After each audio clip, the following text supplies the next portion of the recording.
evening, everyone. I'd like to call to order this City Council meeting this Tuesday, December the 8th. It is approximately 7:03 p.m. Ms. Derry, would you mind calling the roll, please? Casey Brown. Here. Robert Johnson. Here. Rob Powell is absent. Daniel Bell is absent. Ms. Terry. Here. Max Terry. Here. There is a quorum.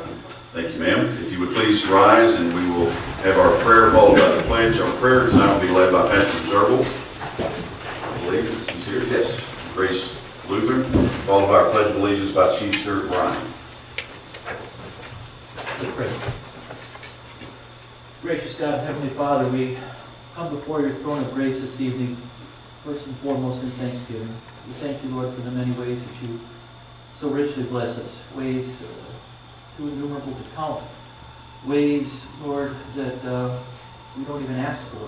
We have this blessing of great government, especially great local government, great good weather, peace in our community, with great schools, great people. Lord, for these things we thank you. We do confess, Lord, we have strayed as a people. We have strayed from your word and your will. The world we live in, Lord, is a very scary place right now. And the enemies of Jesus Christ, both foreign and domestic, are getting very bold in their pursuit to tear down the cross. Lord, we confess that we have often turned aside rather than standing firm in the faith, rather than standing firm to defend the fact that Jesus Christ is the one and only God, Lord. For this, Lord, we ask your forgiveness. We ask, Lord, that you bless us tonight. Bless us in all that we say and do. Watch over us as a people, as a community. Watch over the elected officials, especially watch over the police and the fire department, Lord. Bless us in all we do tonight as we prepare to tend now to the responsibilities and duties that you've given us as citizens and leaders of this great community. Let all that we do, let all that we say, think, and do redound to your glory. Let you be glorified, and let us serve the neighbor. For this we pray in your name. Amen. Amen. Please join me in the pledge of allegiance to the flag of our country. I pledge allegiance to the flag of the United States of America and to the republic for which it stands, one nation, under God, indivisible, with liberty and justice for all. Thank you. You may be seated. I've got a request, Mr. Cross, if you'll hit and check that air conditioner, please. Down, up, cooler, whatever. Whatever you gotta do. Thank you. Appreciate it. At this time, I'd ask for the council to look at, if you've not already, review the minutes from our November 2nd council meeting. Ask for approval on that.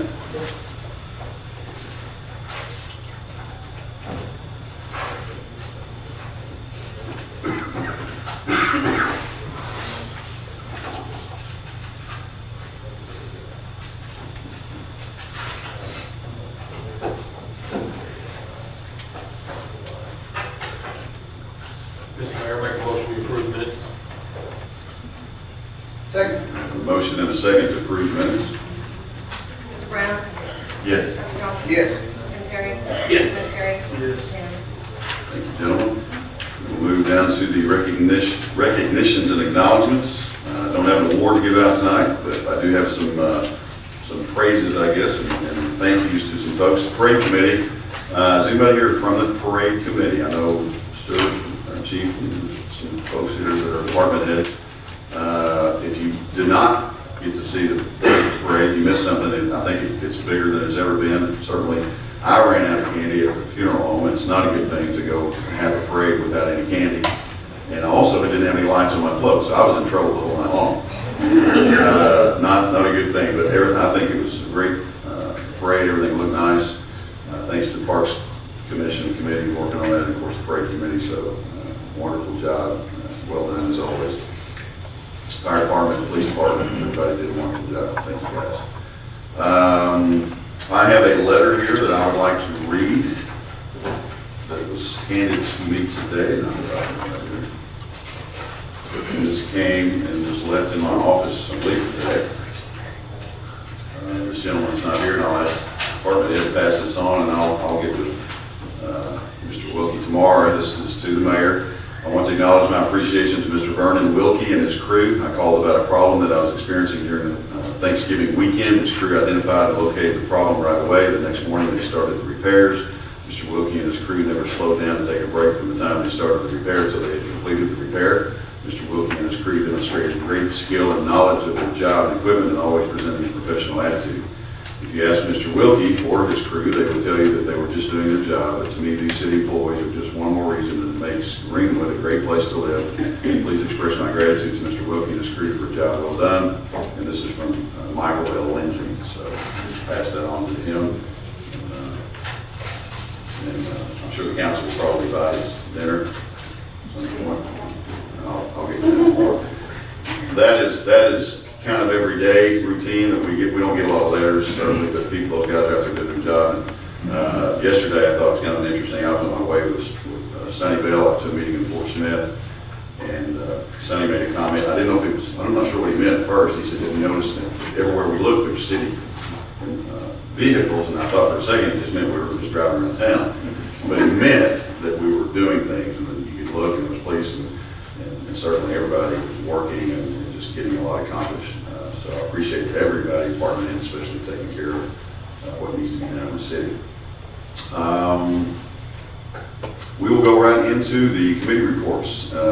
Boys and Girls Club tonight, Mr. Kenny Sunday.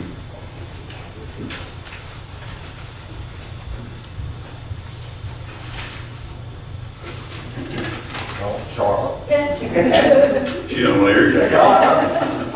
Mayor, Councilman. First, I hope y'all had a great Thanksgiving and we a Merry Christmas if I don't see y'all before then. Things are really rolling out at the club. It's amazing with the lack of money, how much stuff we can still get done and everything with volunteers and try to turn things up.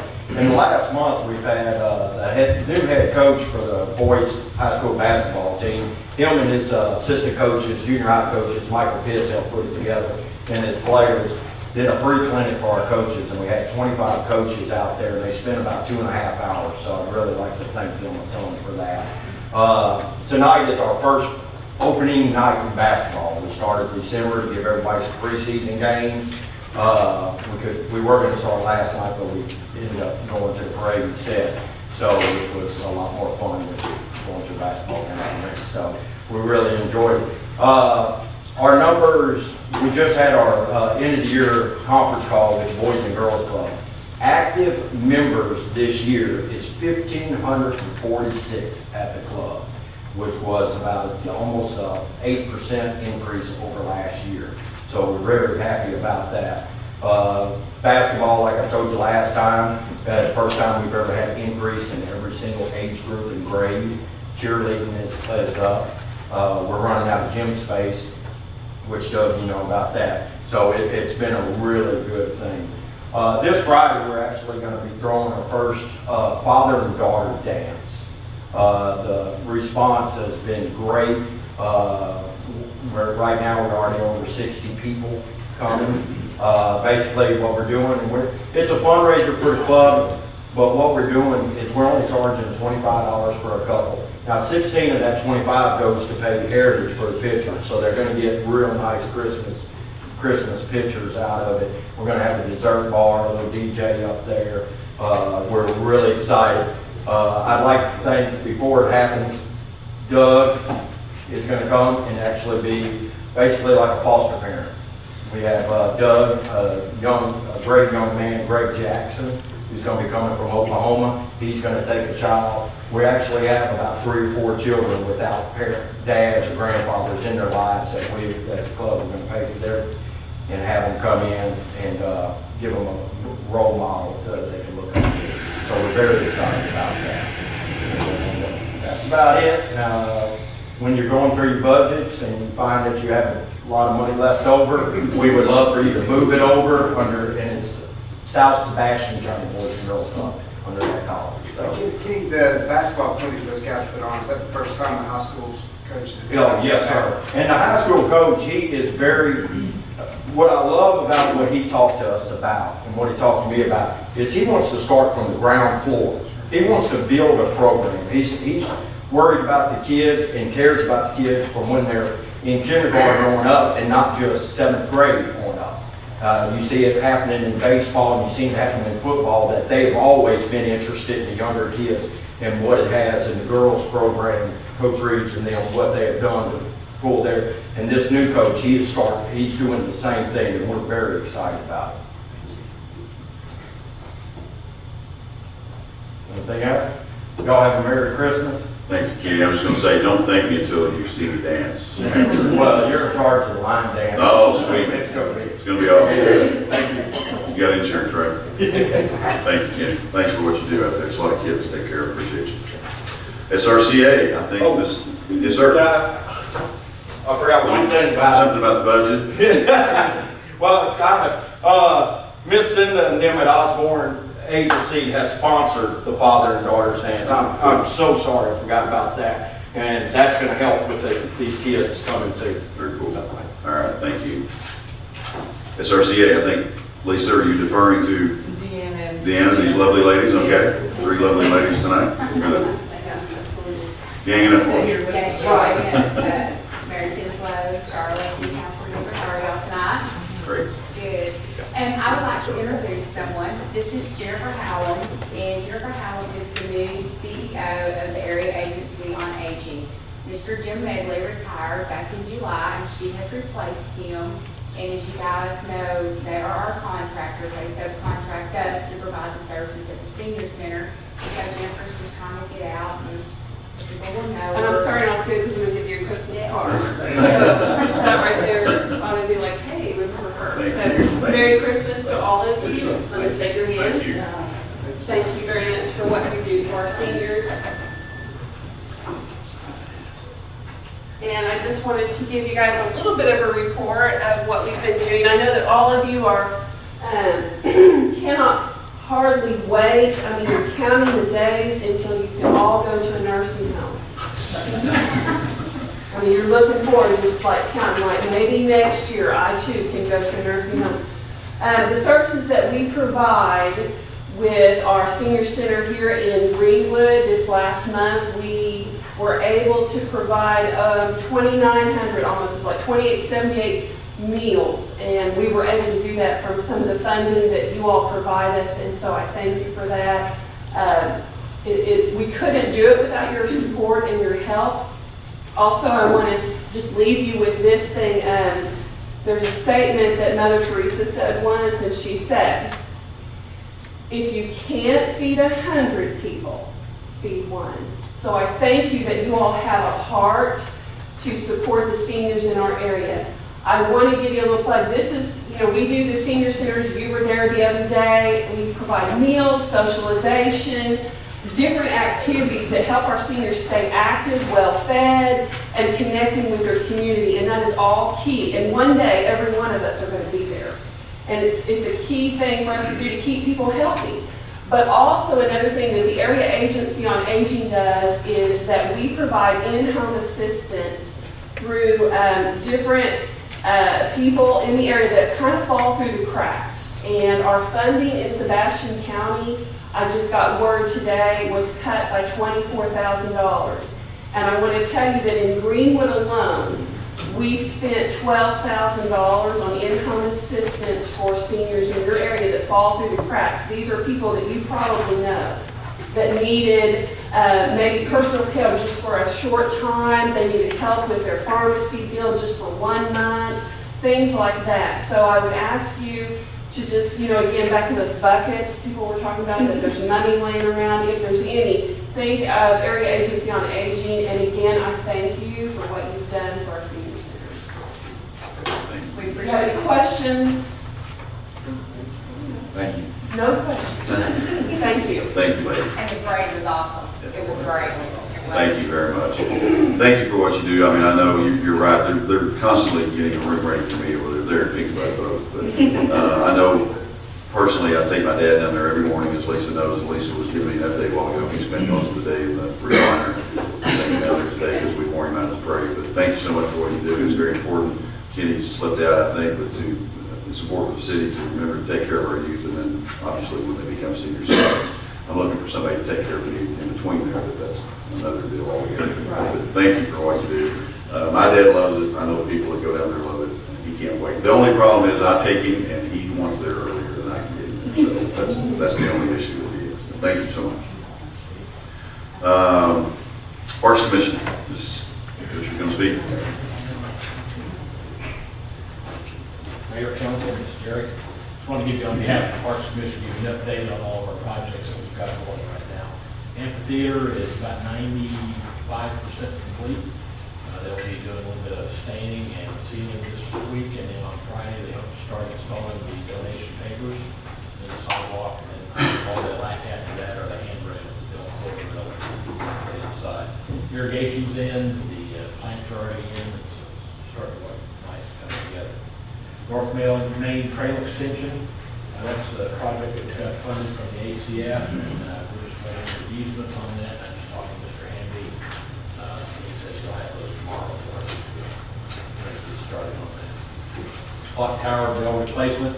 Clock tower is 100% repaired. All the cracks filled, epoxies, power washed, sealed, ready to go. We've already got the clock mechanisms installed, and they're wired up. All the wiring's done inside the tower, the lighting's inside the tower, the control panels, computer, and everything is up there. Tomorrow we'll install the striker on the bell, and then hopefully by the end of this week, maybe first next week, we'll put clock faces back in. City Lake Trail expansion, we have just received notification that we have a $125,000 grant from the Arkansas Highway Department to extend that trail, and that will include repairing the parking lot, boat docks, trail signage, things like that. It's a very comprehensive package that we've got going in. The new sand house construction, the interior is about 90% complete, exterior is probably about 50% complete. Ron Powell's son Shane is responsible for that one.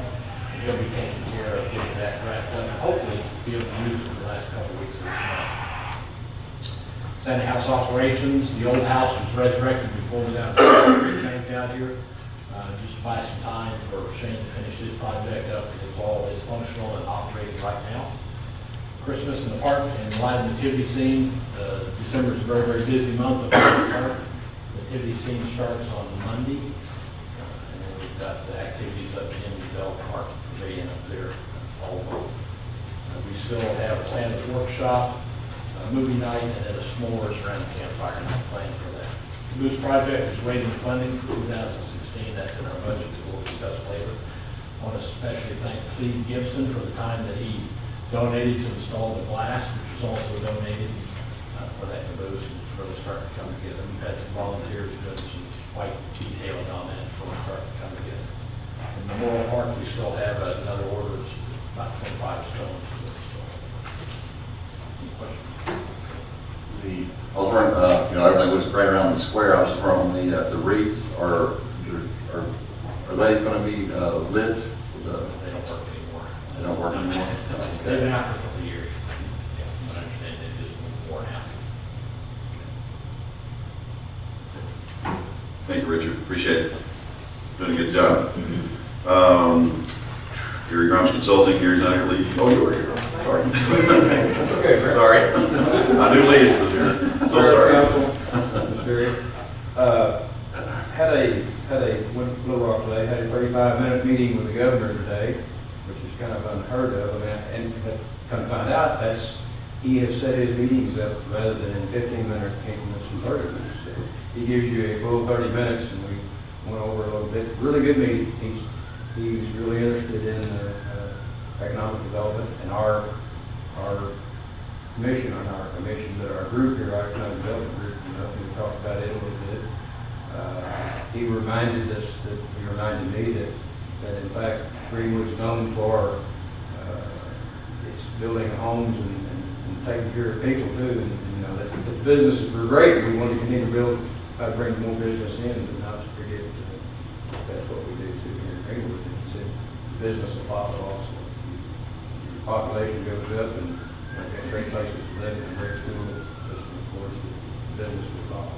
So, a good meeting with him. Chief Stewart and I met earlier this week, and he had some things he was interested in trying to do, and we'll look at it through some GIF dollars if we can. Also, one thing while I'm talking about that, Chief Stewart left during about the time we finished our meeting, but he had to go and come find out, and then this was, I thought, pretty impressive, that he was the only ambulance service, that both Fort Smith and Greenwood was busy, and he was the only service, so I thought that was pretty neat. And we had something here to be able to respond to something. In fact, it was on Center Street, 1200 Center Street, so thank you. Sounds like it. Yeah. Voting here in Greenwood, here in City Hall, voting, using the polling place here went really well. And Lee, I don't know of any problems, is Zero problems. none? Okay, so it went well. So well, we're gonna do another one. And so I guess the next will be the primary and then the general election. Any questions, guys? It's been a long, long day, but again, I was really pleased with the rock, the governor and I, whatever it's at, Did the governor ask about me? He did. Oh, okay. That's probably good. No, we're good. That's probably Any good. questions? Thank you, Gary. Appreciate it. UMAHG, Police Station Construction. Are we still doing this? Mayor, Council, Mr. Derrick, just real quick, obviously the construction of the project is completed, so that's been, these guys have been moved in for a couple months now. The contractor's still working on a couple small punch list items. They're all fairly minor items. The owner training's been completed for all the equipment, and they've recorded videos for future use so that future employees and future staff or wills can use their recordings to work on some of their equipment as needed. Also, the lead review package has been submitted. The minimum review time is 8 weeks, but I suspect with the holidays coming up, it's probably going to be a little bit longer before we get our review back for the lead submission. Today, the last couple of days, I've been working with Charlotte to finalize the numbers and true up all the numbers. We spent most of the day off and on today going through these. But if you'll look at the project budget that we've been looking at every month, the bond came in just a little bit above the projection of what we had, just a few $1,000s.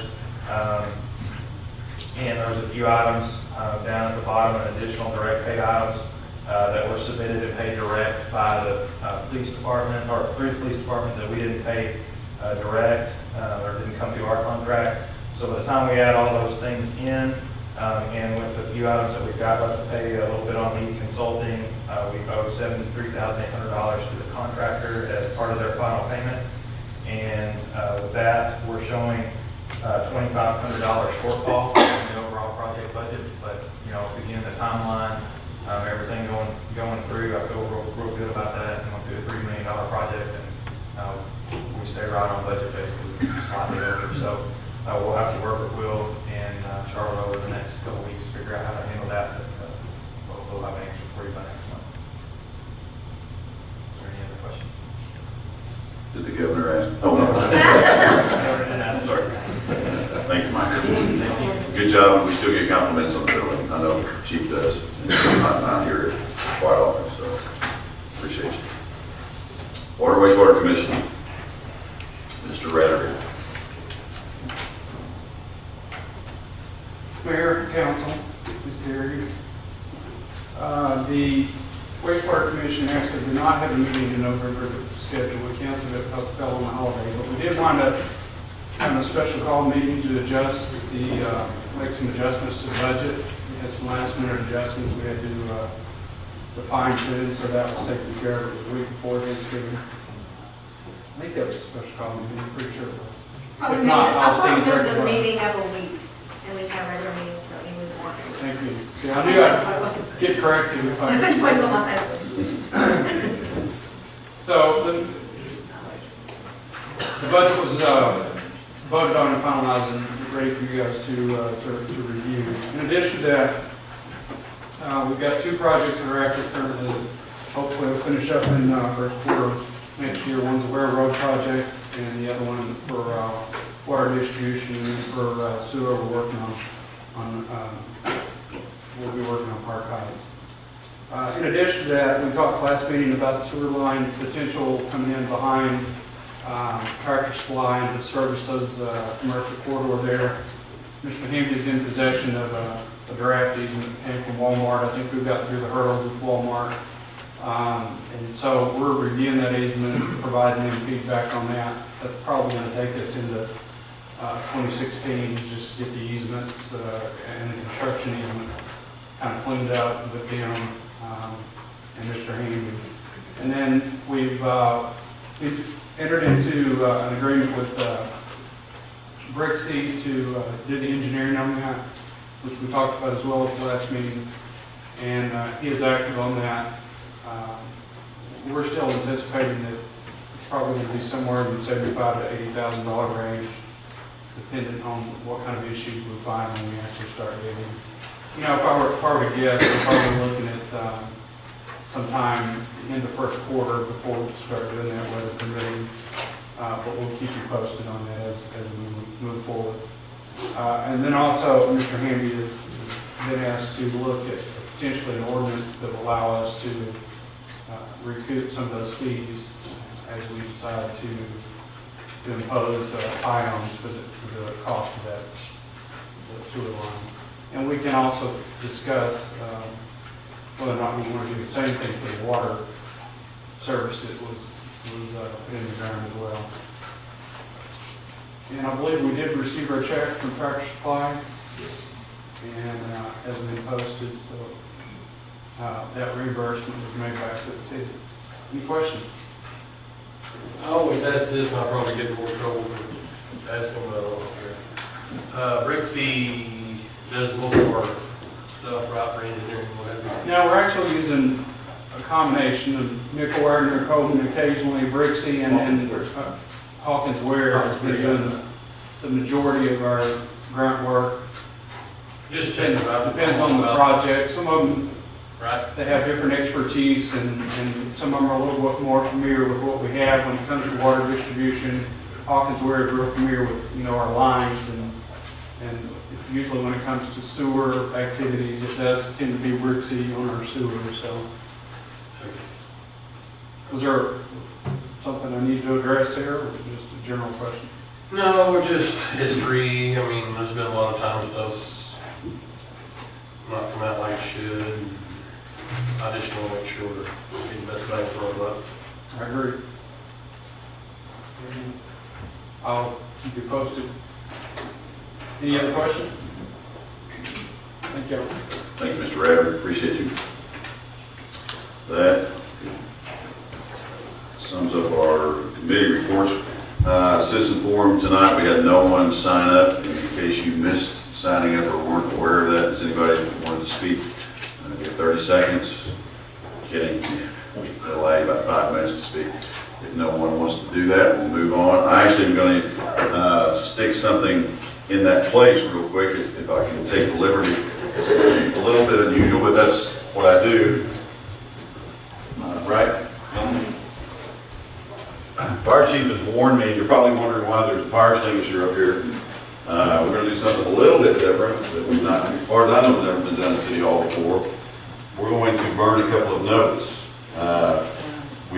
These items have been paid for, I think, for, I hope you're not hearing me pulling a hose through the window.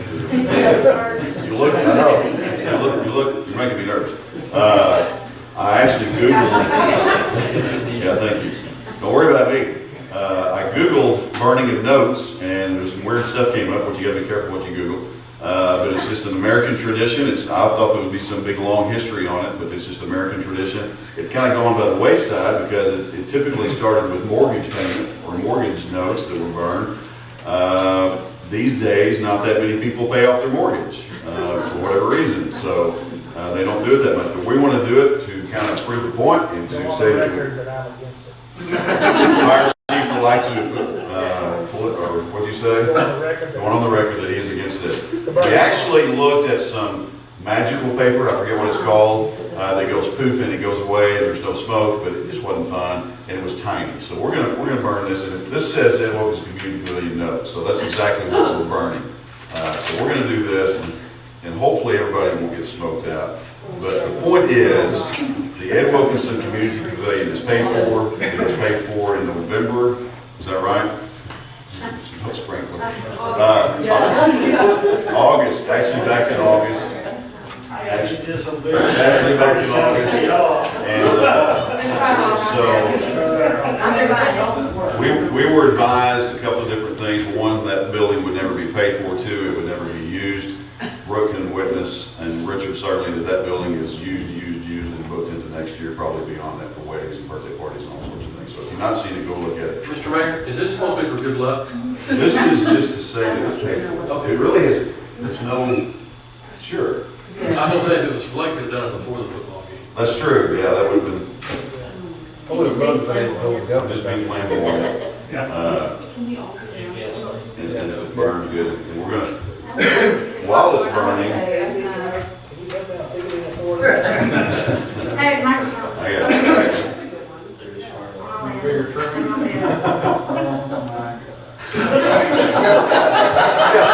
People act like you've never played with fire before, come on.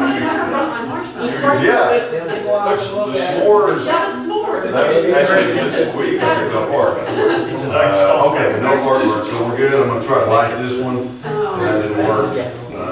This is the fire department ladder truck. Isn't that cool that we're burning the fire department ladder truck? No, maybe we're not. In protest. In protest. The truck was paid for when? Last month. It was a cost to the city of, the truck's not burning, you must have done it. There we go. Fire retardant. Oh, probably total at the end with all the equipment around $800,000 paid for. City sales and use tax that we extended just recently, the vote. I think the note was actually small, and it takes the action. Oh, not physically small. You use a quarter of a piece of paper instead of. No, we want. this. My paper, one paper. That's a milestone. Okay, how about that? That's cool.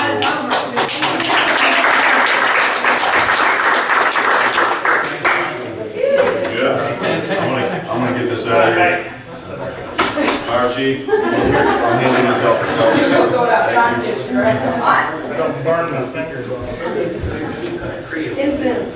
You won't believe all the stuff I heard for the last 2 weeks. No, you're not, he said. So anyway, I had to prove the point that yes, I did. Thank you. Yeah, there you go.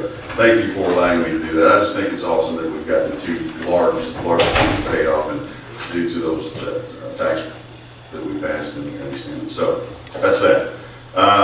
Sorry for the smoke. You go on smelling like smoke. Agenda additions. Oh, I'm sorry. No, nothing else on the citizen forum. So we'll go into the agenda additions. Ms. Eglensdorfer. If you have allergies, I'm sorry. All right. I have a few items to add. It's just at the last meeting, or scheduled council meeting for the year. We have a few resolutions to add. One is for the general fund. We need to increase funding under 65750 public relations to cover the cost of purchasing flags, t-shirts, cups, and other public relations materials. Number 7. That would be number 7. Then number 8, we need to purchase another bundle of time for our IT, and we're short $550. So we need a resolution to increase information technology by $550. That is number 8. And then number 9, within the planning fund, since we have a new code enforcement officer, we need to increase uniform expense to purchase uniforms for him, because the previous code enforcement had already used up uniform allowance for the year. And then number 10 will be within the police department to increase capital expenditures, $7,035.91. And this is for the security system for the new police department. And Will is happy to answer any questions you have on that one. And then number 12, we have, 11, number 11. 10 was the police department. sorry, number 11 is update our financial policy regarding purchase cards. We have a couple changes to update on that.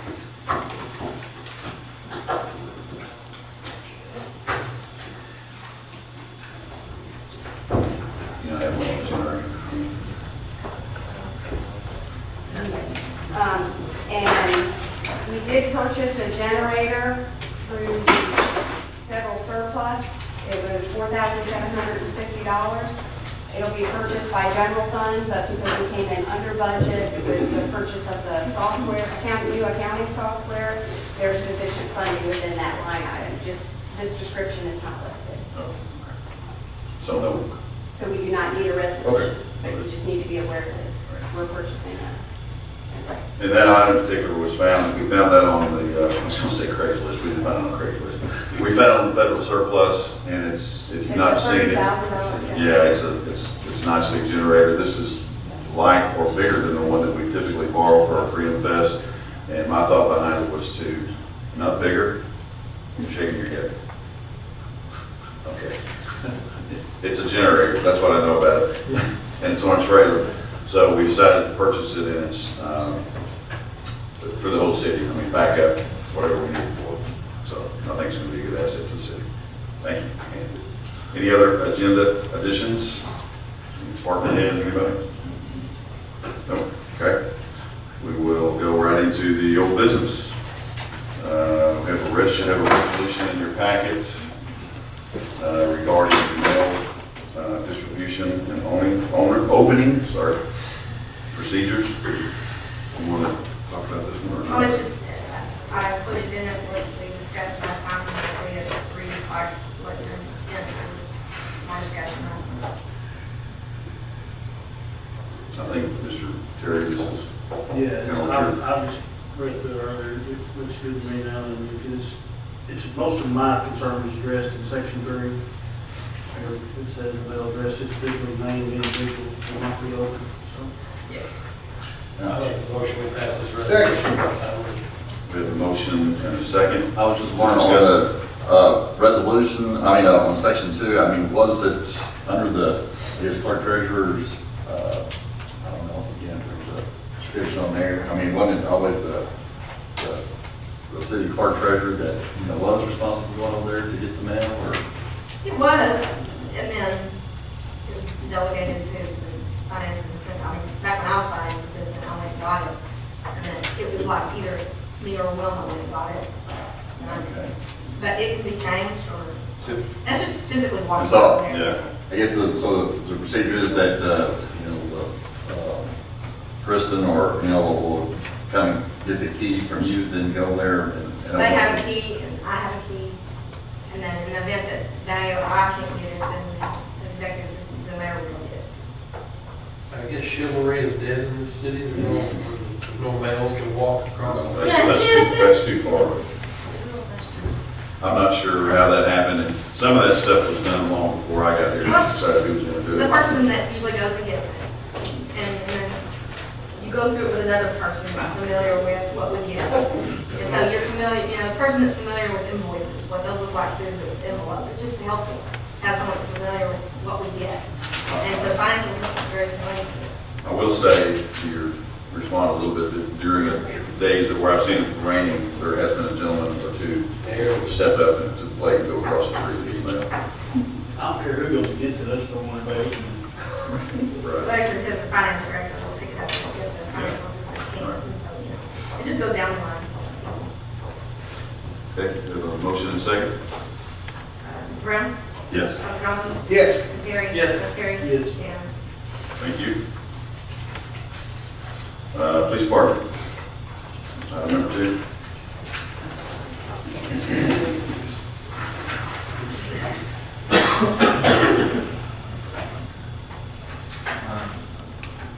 Mr. McMillan isn't here today, but I did speak to him. I think some work got relayed to him that kind of used him to talk about this subject, and some negative things were spoken about him. I assured him that wasn't the case.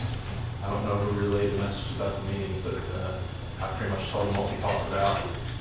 and the plans, and I tried to suggest that he comes and I can tell his side as someone that's actually gone through this, because none of us are going through it. He's assured me that he shoots into a berm, I think he said 30 foot high, and has trees around the side, and is a safe way to shoot. He is fine, no matter what happens. He said he's okay with just going to follow along. I said, well, that's obvious if you come down and ask us if you could before you're doing it. Now, if we decide to take each situation as they come up, I told them I didn't feel comfortable inspecting properties to make sure that their ranges are up to par so that it's a safe range. But if I needed to, I certainly could. He shoots into the side of the mountain. He showed me he's not shooting towards the school. He has, I can't remember how many acres it was, but enough acres obviously to be able to shoot. And remind me that when he bought the property, he wasn't in city limits and he could shoot. And I guess someone can come next door to him that's out of city limits and shoot, which I don't know how the boundary lies there. I think there's a ground in the city, doesn't it? He told me that he can't drive at night, so that's why he's not going to be here. But I told him I would relay about his range and his thoughts and let you guys decide what you want to do. I can certainly go out to this property and look and give a suggestion on what to do. Well, who would be in charge of inspecting somebody's? If they're wanting to say, wanting to put a legitimate firing range, business, gun club, not there, but I mean, just, who would be in charge of inspecting the firing range, make sure it's, I mean, is there somebody that does that? I would say it's fine, it'd be our planning department. I would say the ATM. I'm talking, you know, I'm talking, even to that extent, I mean, we had a range up there where, Right. you know, one time we had traps and everything, obviously that's safe, you know. But you might get into some EPA questions, you know, that apparently was one of the reasons why the range that was out there closed down, was because the EPA got hold of them because of lead, you know, leaching. I don't know, like I said, the department didn't know anything about shooting ranges.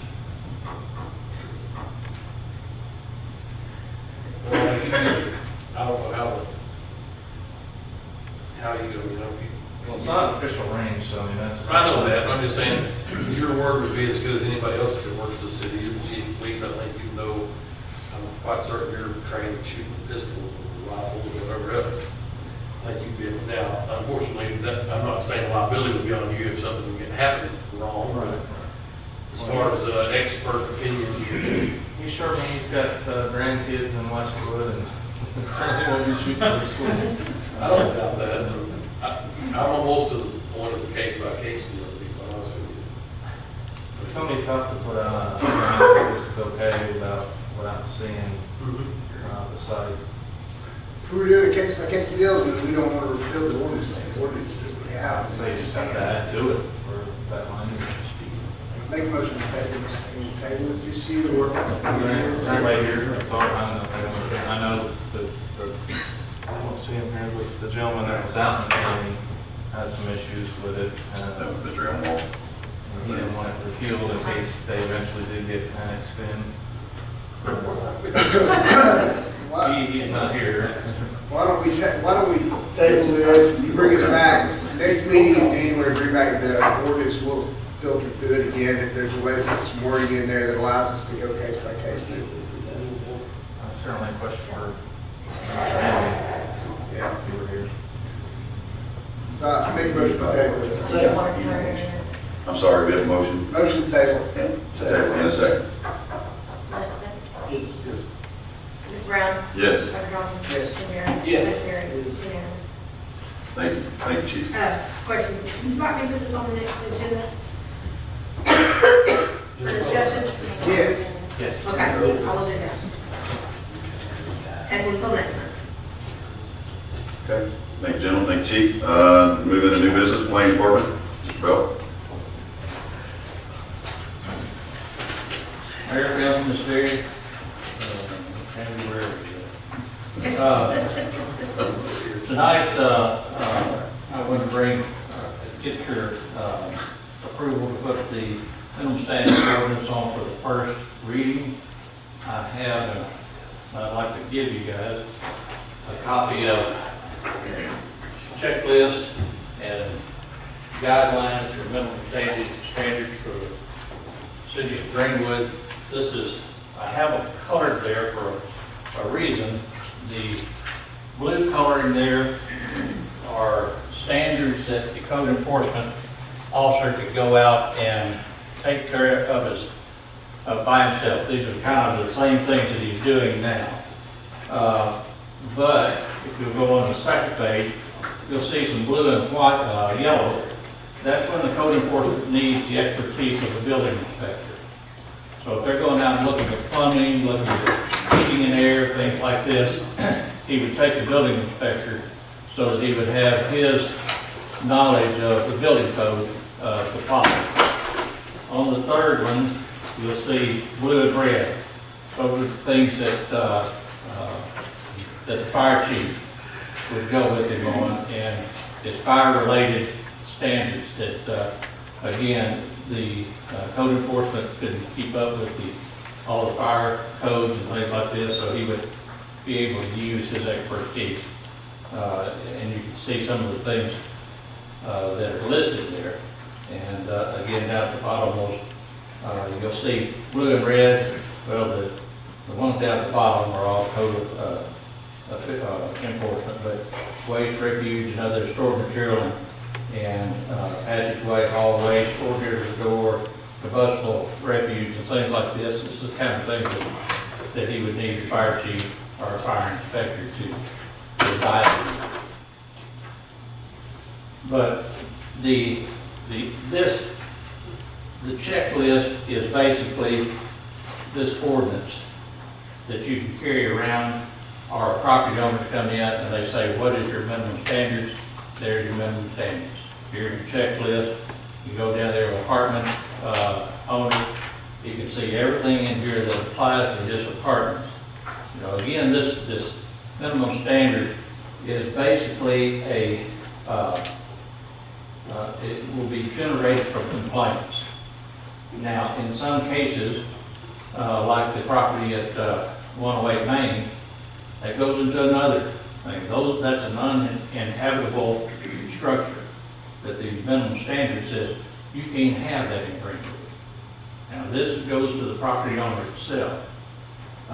So if I own a house and it is below these minimum standards, even though it's my personal property, it's not allowed in Greenwood, and we can do something about it. The problem is that we've had in the past, some of these things, we didn't have the teeth in the ordinance to do something about it. And if you remember on the last part of this minimum standard ordinance, there are teeth in it for fines and dates of how, many days if you give somebody to make a correction. If it's not, here's your fine. If it's not done in the next 10 days or whatever it is, your fine doubles and things like this. So this gives us the ability to keep substandard housing and substandard areas in Greenwood.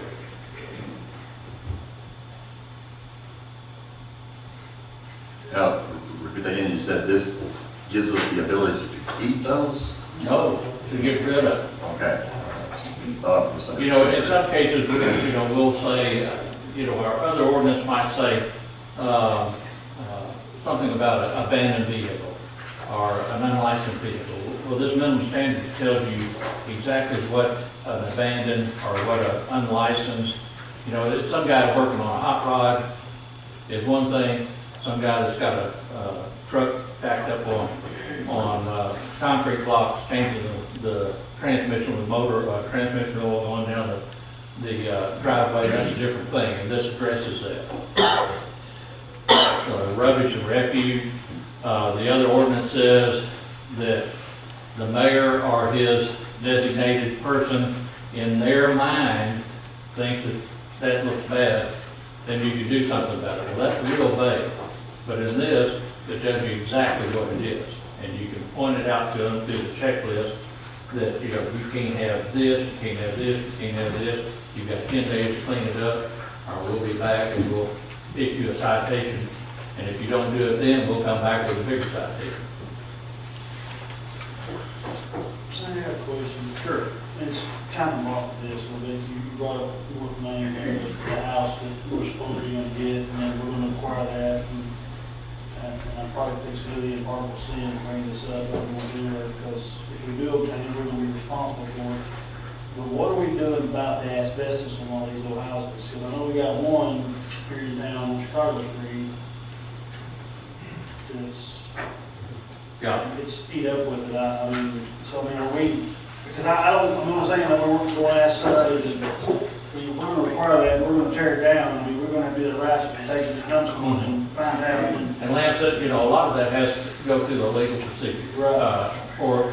For example, we've got one out on Coker Street. That thing is wrapped in asbestos. We've stayed away from it. Right. But at some point, you should be able to say, you know who owns it. Right. You make a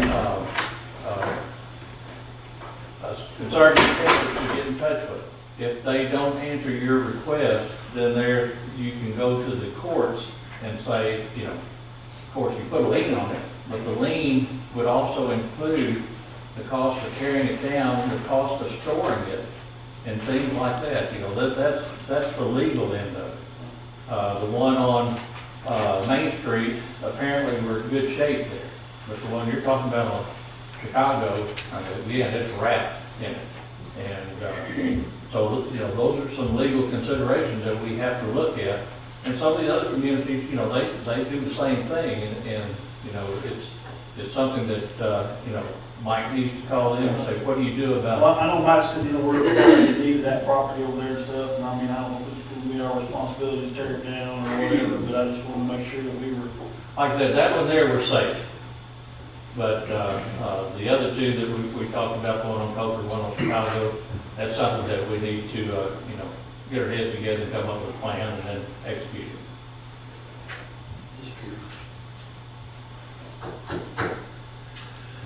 I'll make a motion to put this ordinance on for first reading by title only. Second. We have a motion and a second on first reading. Mr. Brown?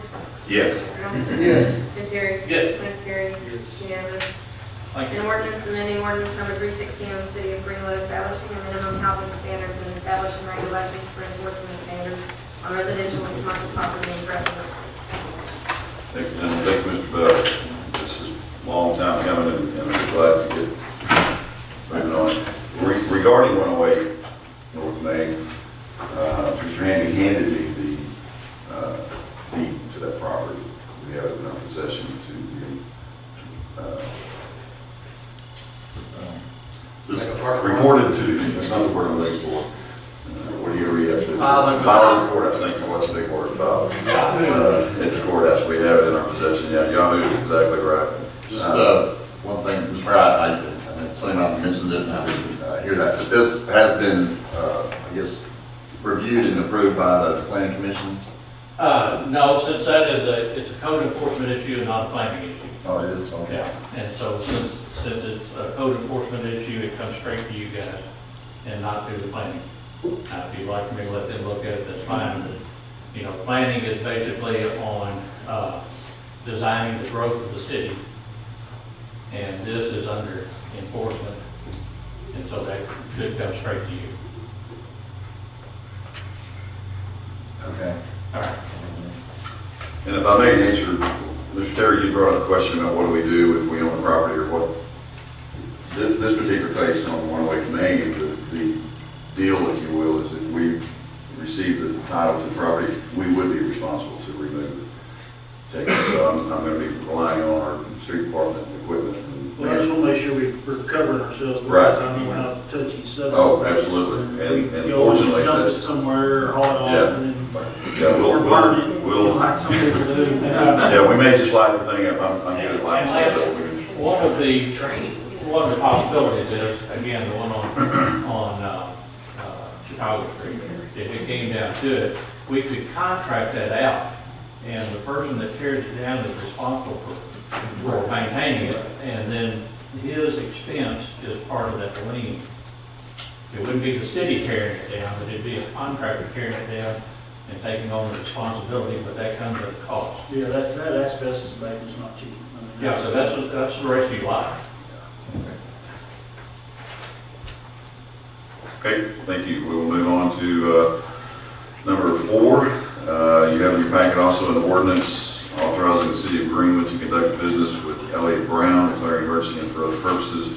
This is somewhat similar to other ones that we've done when it seems as though, I mean, there wasn't a big choice. We do have a couple of folks that do this sort of thing, but we needed somebody to take care of this for us. He happens to be the son of Councilman Brown. So when we have a relative situation like that, we try to get an ordinance to take care of that. We can authorize doing business with them. Any questions about this particular ordinance? What's he doing, graphic? He's I can't, his name of his company on here, Brooke, or AC3, I think, or something. Anyway, yes, graphic. He designed some t-shirts for us, basically, that we use the design for some shirts to use for public relations. I was wondering if we needed to have the business on here, not just Elliott or that. That's a good question. That is a good question. I don't really know that. He's got a It name makes a other than. difference who the check is payable to. If the ordinance is done, Elliott Brown, the check has to be made payable to Elliott Brown. If it's done under his business name, we have to write the check for his business name. I would prefer the business name, I guess, just to keep the. Well, we can modify this ordinance to show the business name, but this ordinance, the whole reason for it is for the individual official that has the relationship. So this really doesn't govern, it just governs that individual relationship. So if you want us to put the business name in there, you definitely have. And I think that's what Brooke is doing. And I think it should be in there. Is that what she's doing? Yeah. Okay. She's checking on the name. You know what? No, I really don't. She don't. I'm also going to abstain. So, In that case, Mayor will I'll wait on her. She's Okay. headed back, looks like me. Well, I mean, we can go ahead and make a motion, put the ordinance on for reading, Yeah, I'll make a motion to put the ordinance on for. with the exception that we change it from Elliott Brown to whatever the name of the business. Well, we have to have Elliott Brown's name in there. Elliott Brown and the name of the business. Yes. Yeah. AC3. Add AC through to this. More sketchy. Yeah. Wherever it needs to go, doing business as or whatever. Yeah. Okay, we have a motion and a second, or just a motion? Second, yeah, I'm sorry. A second, Mr. Terry. Ms. Brown, well, you know, you abstain or you abstain. abstain. Dr. Johnson, Yes. Mayor Kinslow, Yes. Tim Terry. Yes. Lance Terry. Yes. Make a motion, please suspend. Passes by majority, and let me read the ordinance, please. Thank you. Ordinance authorizing the city of Greenwood to conduct business with Elliott Brown, declaring an emergency for other purposes. Make a motion, to waive second, third reading. Second. Motion second.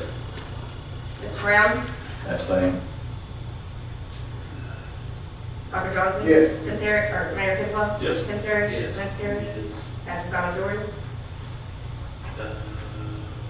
Make emergency clause. Make a motion, to read that, please. No, adopt. It's the adoption of the To ordinance. adopt the ordinance. And then we got to act. Right. So So, we have a motion, Mike here for something. we have a motion to adopt I make a motion to adopt. and. I'll second. And a second. Mr. Brown, Abstain. Dr. Johnson, Yes. Mayor Kinslow, Yes. Tim Terry. Yes. Lance Terry. Yes. Passes by majority. Yeah, I make a motion, we enact the emergency. Motion and a second to enact emergency clause. Mr. Brown, Abstain. Dr. Johnson. Yes. Mayor Kinslow. Yes. Tim Terry. Yes. Lance Terry. Passes by majority. Thank you, gentlemen.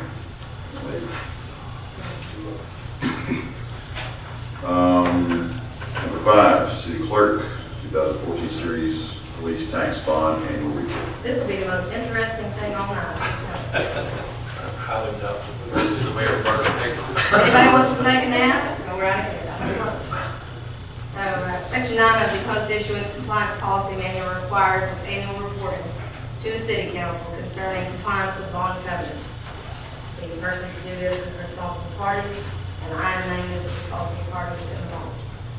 Linda Mann, CTS with Simmons First Trust Company, trustee of the bond, certified to the city by letter on May 13, 2015, that the annual report of the city for 2014 was filed May 13th of this year with Municipal Securities Rulemaking Board pursuant to the continuing disclosure agreement between the city and trustee dated March 1st, 2014. This certifies that this requirement has been met and fulfilled on our behalf by Simmons. All construction funds that were set aside for this project have been used. The total amount that I sent in for requisition by Simmons to pay all of those invoices total $2,891,204.54. Just add that in there for your information. The original balance of the bond at inception was $3.2 million, and current outstanding as of today is $3,065,000. This bond is set to mature September 1st, 2039. I have contacted Simmons, and they have confirmed that all principal and interest has been paid for March and September, and all matters concerning the bond are in compliance. And that's my report to you. Do you have any questions? That's some good stuff. Oh, thanks. I guess we'll, history, we're talking about the shortfall there of the construction over there. I mean, we'll have to just, we'll wait till next month to address that one, you know. We do have a few loose ends to tie that are going to be owed, a plaque and some other things that Michael and I can address, but it doesn't amount to more than like $4,000 or $5,000, I believe. But I recommended you build it into the 2016 budget, so if you could get with Will could get them, that can be added in and when y'all vote on it, so we don't have to do those resolutions when it comes time, but whatever your pleasure is. But yes, Michael addressed the shortfall earlier in his report. Yeah. Further questions? Comments? As far as the bond goes, we're in compliance. Thank you, Ms. Terry. Number 6, new business, approval of 2016 council calendar. It is as it reads. You have the agenda deadline on the left column, council meetings on the right. Any discussion, any questions, comments? Looks good. So it's 6th of December, is a Tuesday, over the break. I don't have it in front of me, but I was looking at it when I did this. I'm sure that's correct, Paul. Yeah, that's how Obviously, we can change, I guess. The motion, we need to go over this one, don't Yes. we? Your motion to Make a motion that we approve or set the 2016 council calendar. motion? Second. Any other second? Mr. Brown? Yes. Dr. Johnson? Yeah, the only day I was pausing over was the January 2nd day of 2017, because the kids, I'm just wondering when the kids start school and when Christmas falls, if they're gonna be, the kids are still out of school that week. I'm missing meeting on this. I don't even be on council then. Do what? They go back. Okay, yes. We may not be on council, that's true. You never know. I say yes. So Derek? Yes. What's Derek? Yes. It's unanimous. Thank you. Department reports, questions from council. We'll start with Ms. Ann. No. I know that, I was just checking. Very good. You were a little slow, I thought you'd do a little quicker than that. Okay. Number 7 is a resolution to increase 65750 public relations by $1,400 within the general fund, and funding is available in 63601 transportation and aid. And this is, I said, was for purchase of flags, t-shirts, cups, and other public relations materials. So I can't go anywhere the rest of the month. Make a motion. Second. Motion to second. Motion to accept it, I'm sure. Yeah. Mr. Brown? Yes. Dr. Johnson? Yes. Mr. Terry? Yes. What's Derek? Unanimous. And number 8 is to increase 60510 information technology by $550 with funding within the general fund. Funding is available in 68999 miscellaneous expense. And this is to purchase another bundle of hours of information technology. Is that for? For DCR. I mean, how long these bundles last? We purchased one October of 14, and then February, May, and now December.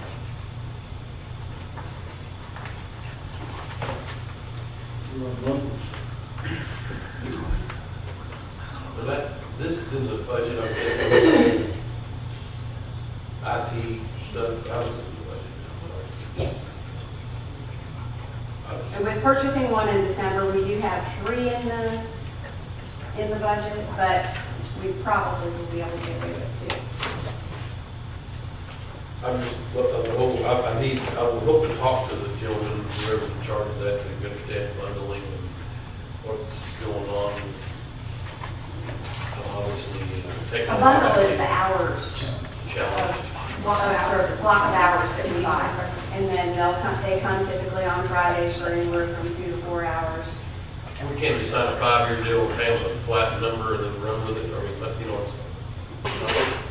No, we get a lower price by purchasing bundles. I think they do have someone, what you're saying, that would save a lot of money just because we may not need. May not need them. so this involves all our computer software or phones or Not the phone.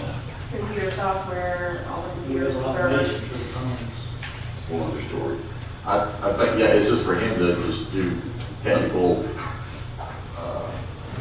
work on the computers, the server, and stuff like that. This is an IT contract, so they've got to come in and troubleshoot if need be.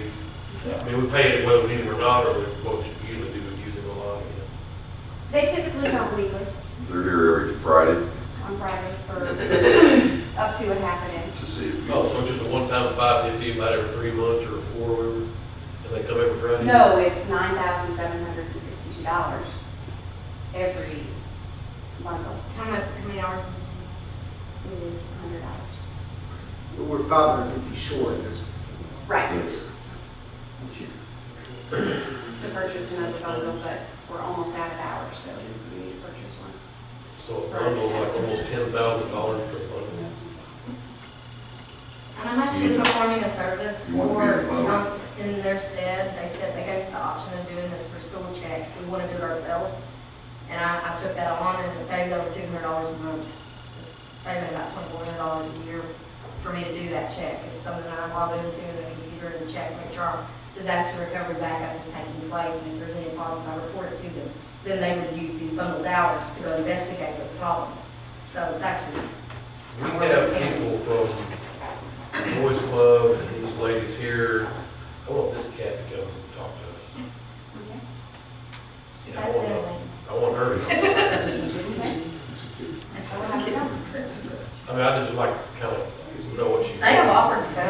Yeah, well, let's do that. Yeah, good. If we can get her to January, that'd be nice. I On don't know. ours also, because ours is $9,000 myself. The same person? No. Surely she can provide for the whole city. We don't want that. We don't want them either. They're good. The cops don't want them. No, they're good. They are. I don't know what the deal is there. Difference of opinion. I will all day long say how professional they I can just be. like to talk to her. Okay. I will ask her to come in January. I make a motion that we approve this resolution. Second. We have a motion and a second. Tracy. Brown. Ms. Brown. Make a motion. Second Lance? Second. Okay. Ms. Brown? Yes. Dr. Johnson? Yes. Ms. Terry? Yes. Ms. Terry? Yes. Jim? And item number 9 is within the planning fund to increase 62600 uniform expense by $700 with funding available in 68999 miscellaneous expense. And this is to provide uniforms for the new code enforcement officer because the prior code enforcement officer had already used up the uniform expense that was budgeted for the year. I make a motion to approve the resolution for these items. Is that the uniforms? They keep those uniforms? Different Have their name types. on it. Different sizes, names. Hat job? We have a motion and a second. Ms. Brown? Yes. Dr. Johnson? Yes. Ms. Terry? Yes. Ms. Terry? Unanimous. Okay. And resolution number 10 is within the police fund to increase capital expenditures by $7,035.91 account number 67610, with funding available in 65600 fuel vehicles, and this is for security system for the new police department. You think it'd be secure with the police in it? Is that what you- $3 building. That's what I'm thinking. I don't care if any police there. I'll be thinking, but with that $3 million paycheck. This camera system that records everything.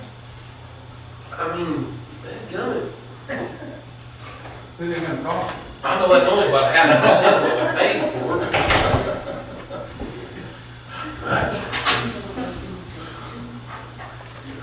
Security's not your game either, is I that? know, I can. We started with, a good one, started with person, and then we ended up somewhere else. Especially seeing we're short on the budget for the next part. I mean, that's obviously gotta be done. But I just, my gosh. But there's a surplus in the fuel, we're just moving it over. Yeah, right. Yes. I make a motion to approve that resolution. Second. Motion is second to approve. Mr. Brown? Yes. Dr. Johnson? Yes. Mr. Terry? Yes. Mr. Terry? Yes. You could buy those game cameras for about $60. Sorry. Department of And number 11 is to revise the financial policy for the, policy number 11 for the purchase card policy and procedures. If you'll go to page 4, I've highlighted the changes we would like to make. Under section number 8, prohibited purchases, we need to include fuel, restricting fuel, meals and tips, and then hotel incidental charges, where you're prohibited from charging those things on your purchase card. Those have been added, is that what you're saying? Added to prohibit, yes. Right. We don't need fuel, to be able to purchase fuel because we have fuel in cards. Or And then reimbursement. meals and tips, we have per diem and hotel incidental charges. The city only pays hotel and taxes. Yeah. Sounds But good. they'll have to put up their personal credit card or something for incidental charges. And we can adopt this if you so desire by resolution. I failed to get a resolution prepared. This is one of the many financial policies we're going to bring to review, like in the coming months. It's already adopted, all we're doing is that No. change. Making that change, No. and then there was, You've never formally adopted this. You actually just adopted the resolution that set the credit limit, as far as I know, didn't they? Well, the No, mayor they had, approved the you had policy. control over this, you can decide how you wanted it It's, I like bringing it to you, the council, and having something on file. And we're finding as I go along, there's a lot of things that have just been in place because somebody put them in place, and the council's never bought off on it officially, if you will. I feel a lot better.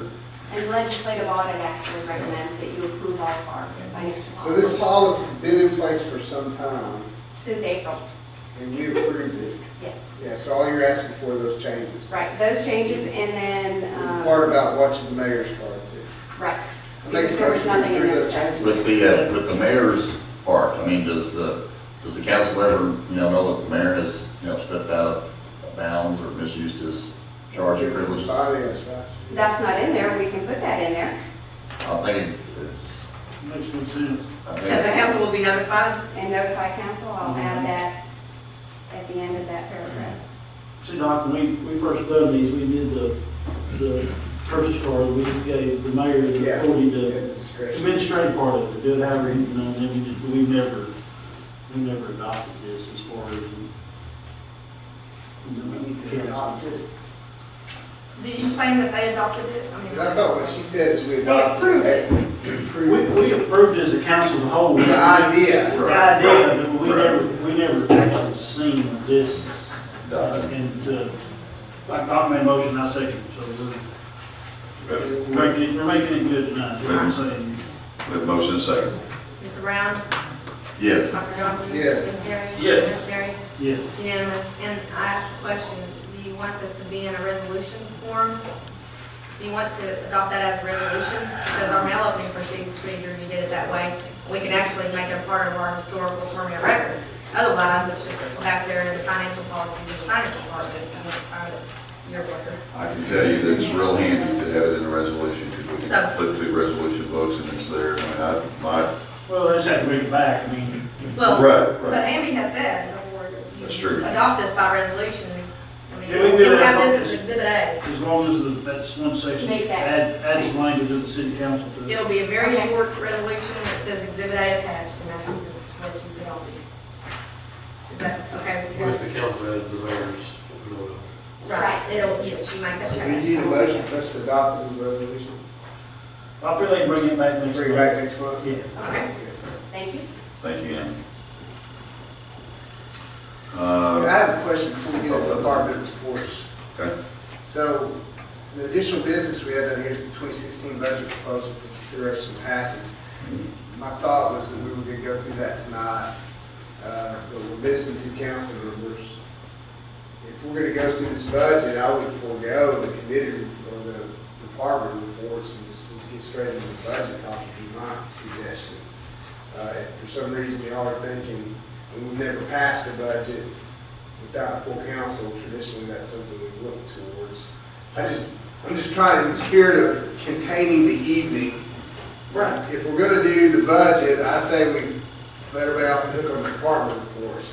If we're gonna do the department reports, if we as the council are gonna say, hey, look, we're missing 2 out of 6, and we don't wanna go through the budget now, and then do it again when Rod and Daniel were here, Well, I'll tell you right now, I've said it from the get-go, set up here, I'm not gonna pass it. I know, and that's why I'm bringing that up. Only thing is, I talked to Ann today, because I kind of did look through my budget. Yeah, I looked through mine. And we were talking about the health insurance stuff, and I think there's something we're gonna have to address with that tonight, because of the way it's working out. We've only got 30 days before they have to do a reevaluation, and so we're gonna have to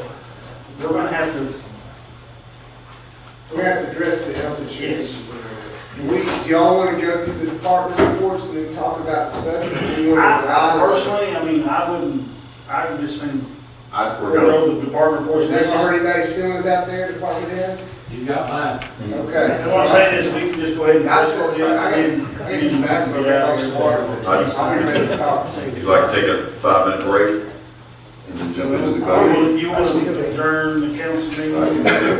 Break. Can we do that? I think so, if that's what, No, because this is part of the voting meeting, the way it's there. the way it's set, I mean, That's the way y'all wanted it, so that in case you could vote, you Well, could it ain't gonna vote. happen now, but that's fine. Right. Because Let's otherwise, keep it'd rolling, be rolling.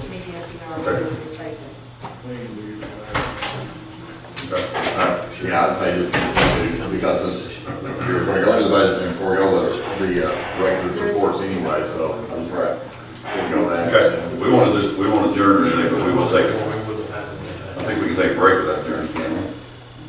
Okay, take 5 minutes, do what you need to do. And if you don't want to stick around for budget, thank you for being here. But you're welcome to. Yeah, I recommend it's fun. Everybody should sit in.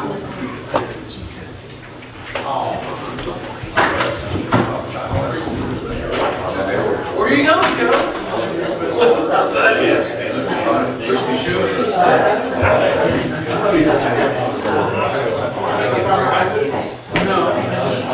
Thank you, and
Hey,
Never sure that. Most of that's already mapped out, so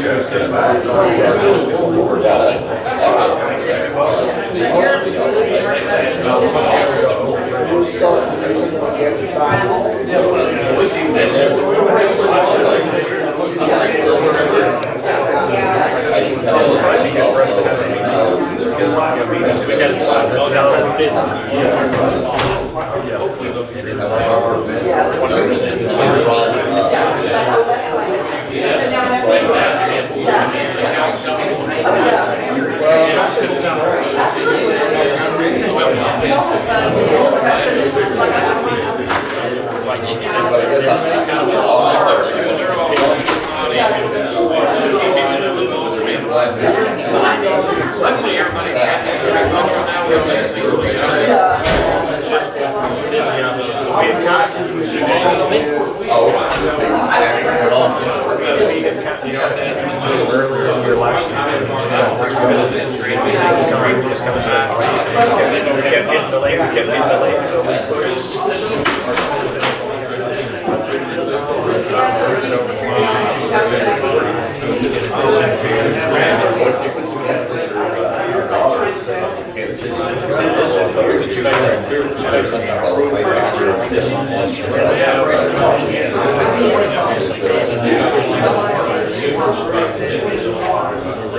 So, and the other thing you're gonna have to do is it's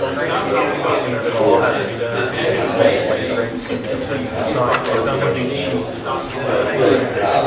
But we want to be real cautious about how we make sure that whatever's working for us, but for this type of work, we'll take great job on that line. We'll probably have to be able to unless we do little parts.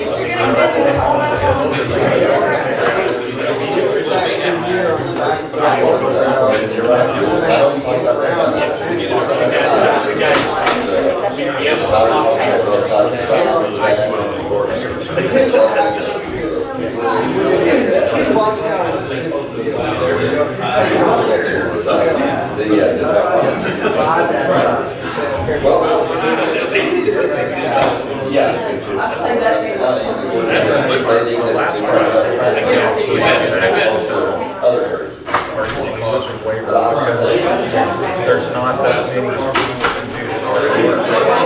when we did the first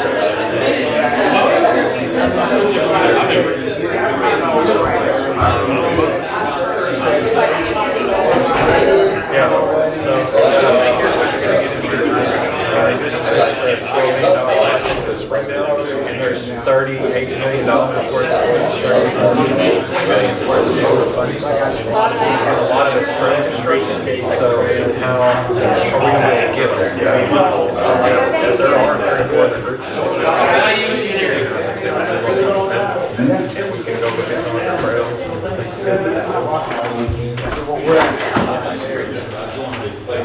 Oh, yeah. Well, you just got to understand it, so you understand the road management. Finished product. That's going to be a different.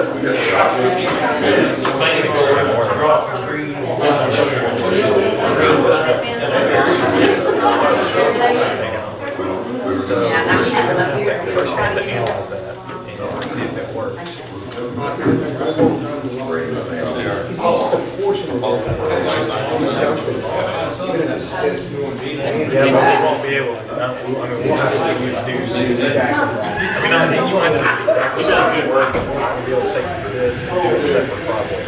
It's going to have to be. Whether you want to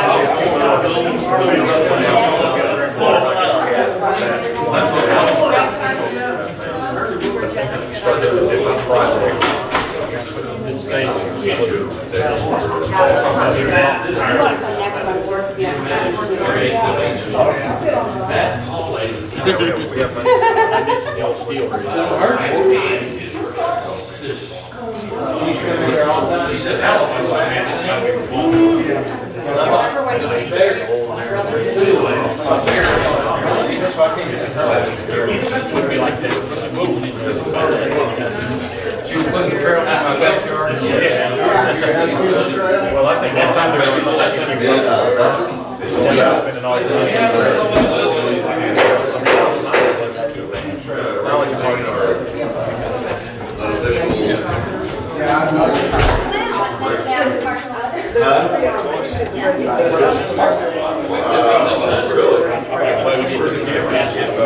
This recorded meeting is chaos. You did the awful. That's good. Yeah, it's a transportation. We applied for yeah. But if it's, it's out of The whole idea is to manage it. Sure. Oh, you can award the other thing I would like to do too, is for this, is the neighborhood that's at the top of the hill, by the way. So where we come in next to the, water. Councilman, Lee. Okay. We're busy now. I understand. Spend the money back. It has been brought to my attention that we have a couple of folks here that are not paid to be here, that would like to move around, and this will be at your wish or your pleasure, I suppose. Ms. Bell's here for Parks Department, Ms. Reddy for Water, Wastewater. So if it pleases, or it's okay, we're going to start with Parks, if that's okay. So she can, we can kind of cover that. You want me to stay down? Just wherever you're comfortable. I mean, I guess you can. I might be sure, that's fine. Okay, so, I'm just here to see if you have any questions on this proposed parts budget that I believe the mayor has presented to you. I don't know how you want to do this, if you want to run for run, or if you just have some questions related to it. Depends if those page number out there. Page 14. What are these tabs in here? Just out of curiosity. The tabs are changes from what I had emailed From you. what you emailed, okay. So And there weren't any it's changes? highlighted. So there's no changes from the email to the department? No, because this was what was approved by the commission. There is, however, the grant was approved after this was changed, so the Parks So the grant's not going to Commission show up as a line item in the will, no, Not the yet. Parks Commission will have to accept it as revenue and put the expenditure in. So we'll be coming back with that change in the budget. But that's the only thing that's existing. Do we know which grant, how much grant? It's $125,000 Arkansas Highway grant. It is a 80-20 grant, so the city's portion will be $31,250. And that was already in the budget carried over from last year, correct? No, this is a new grant that we just. No, not the got. grant, the matching part. I think the matching part, they We held may have back to tweak that a little bit. in anticipation of getting the grant. I think that matching part is already in the 2015 budget, that just, is that correct? Right, we just never did. We Never did use it. kept expecting to get this grant, we're getting it. The match has been budgeted, now it's from. We had 20,000 in there, and I think, and we've got permission from the highway department to use our in-house equipment and stuff to build that 20% up. We get credit for that volunteer labor. So it'll be our dollars.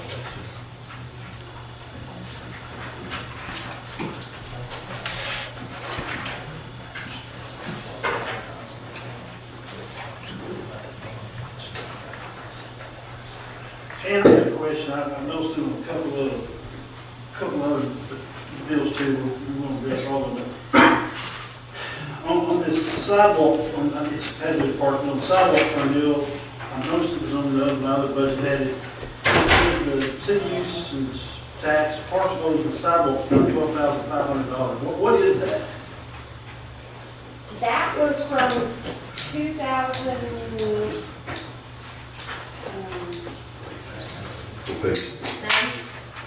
2009. Well, what, it's in the, it's always, page 88, it's in it's in the, on the sidewalk fund, but I was just, when I was reading through it, it says that the parks owes the sidewalk fund. And I'm just trying to figure out if we've got departments over other departments, if we need to get that taken care of, because it's dated back in 2009. And then I noticed on another one, we got the general of the street department, some money from 2004. So I mean, I just. We are paying it back.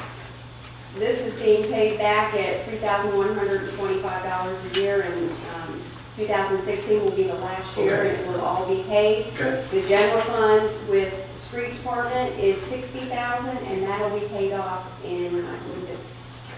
Well, that don't matter. I'm working on parks, and I seen that, and I just wanted to, I didn't know what it was, so. that's why I was Budget trying to- resolution 109-24 from 6/22/09. I do not know exactly what that is for, but I can certainly have what it is for. Well, if it's getting paid back, that's all I care about. That's what Okay. just to It's clean for it. something associated with trails, I believe. I think, it was- yeah, I was a director at the Yeah. time, and I don't remember either, Used, but I city do sales remember. use tax, I park remember money borrowing it. on a sidewalk. Well, that's fine. I just seemed odd. Yeah, I think- It was 2009. Yes, I think, and you're saying, Ann, that it's being paid back at how, what rate? $3,125 a year, A year. because parks didn't have. So it'll be paid back next year. Right. Yes, 16 will be the last payment. Yeah, those people at the sidewalk fund have really been hounding us about that too. Well, I'm just kidding. No, it's, you're right. You just caught my eye. Well, you need to be paid back. Let's talk about department head incentive merit pay. We got a Page pretty 16. healthy raise on page Are you 16, talking about the salary? salary, and then mileage. And I guess what I would really like for us as a council, and I think, Rod's not here, so I'm speaking on behalf of Rod, but in some ways, I would like for us just to look at kind of, tell the truth, just look at just fixed costs altogether, you know, just kind of look at the budget really absent of any kind of merits or, you know, or salary increase at all, you know, just kind of see how we are covering just everything that, you know, that we need to do, you know, from a zero budget From the standpoint. Parks Commission standpoint, they have the right to do what they want with their salaries and merits. You know, we give them a lump sum and they decide how they want to spend it. They can come back to us for, you know. I will tell you that on the salary on department head, that came to us from HR in referencing a law, potential law that's going into place sometime in the future. And that's what started our discussion about the salary. We then were given some figures on comparables, and I'm sure you've seen those too. And I think in general, thinking with those two things, felt like that this salary was more in line and would put us in a position that we wouldn't have to adjust eventually if that law does go into place. I think it's well within those comparables for cities our size, and my thinking is that, I don't know this for sure, but I suspect we have way more parks and trails than most other cities our size that we have to handle. So that's kind of what I'm thinking.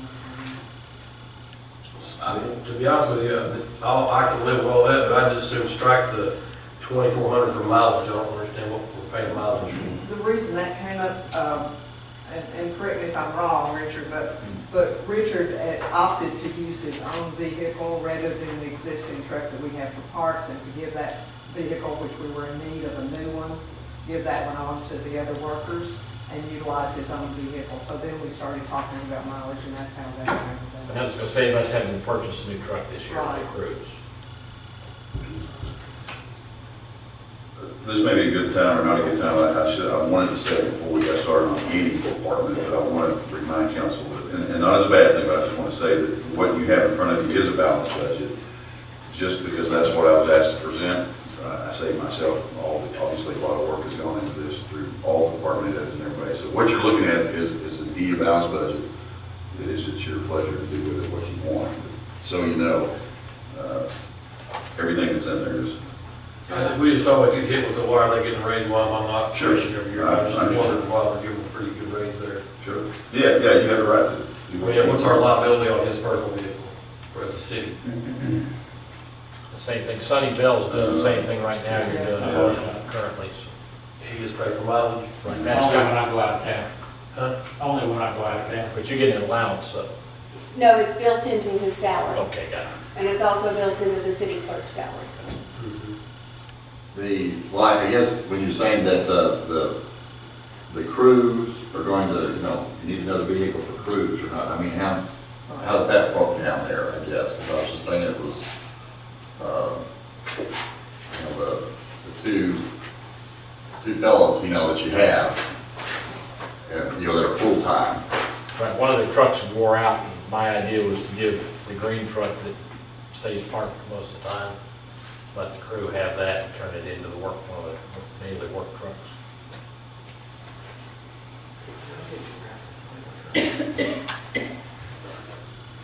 Is there,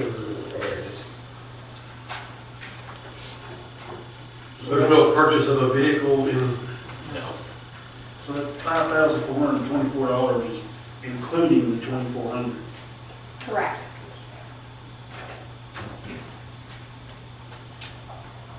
Well, I still see, that, I would still like to see, kind of everything, all merits just kind of, backed out until we really look over the whole budget, and then, because I still think that there's. us to decide that. Well, I think it still is, because again, For the parks, they And have, water and sewer. for water and sewer, but we still have a, we have established these commissions. yes, We give the commissions the money, they set their budget and decide what they're going to pay their folks. so then we're taking $5,424.17 away from the commission.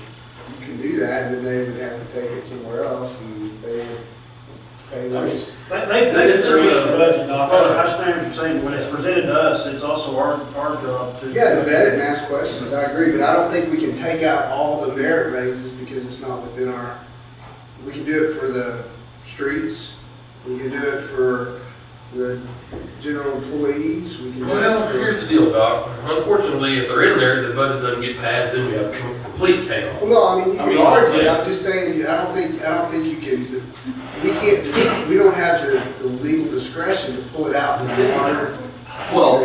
okay, then I think we can say it's a recommendation, because I still You think can't that. pull them all out from everywhere, but help from everywhere else. But I just think that, we're kind of pitting, commissions against, departments, and I think that was never the intent, to do that.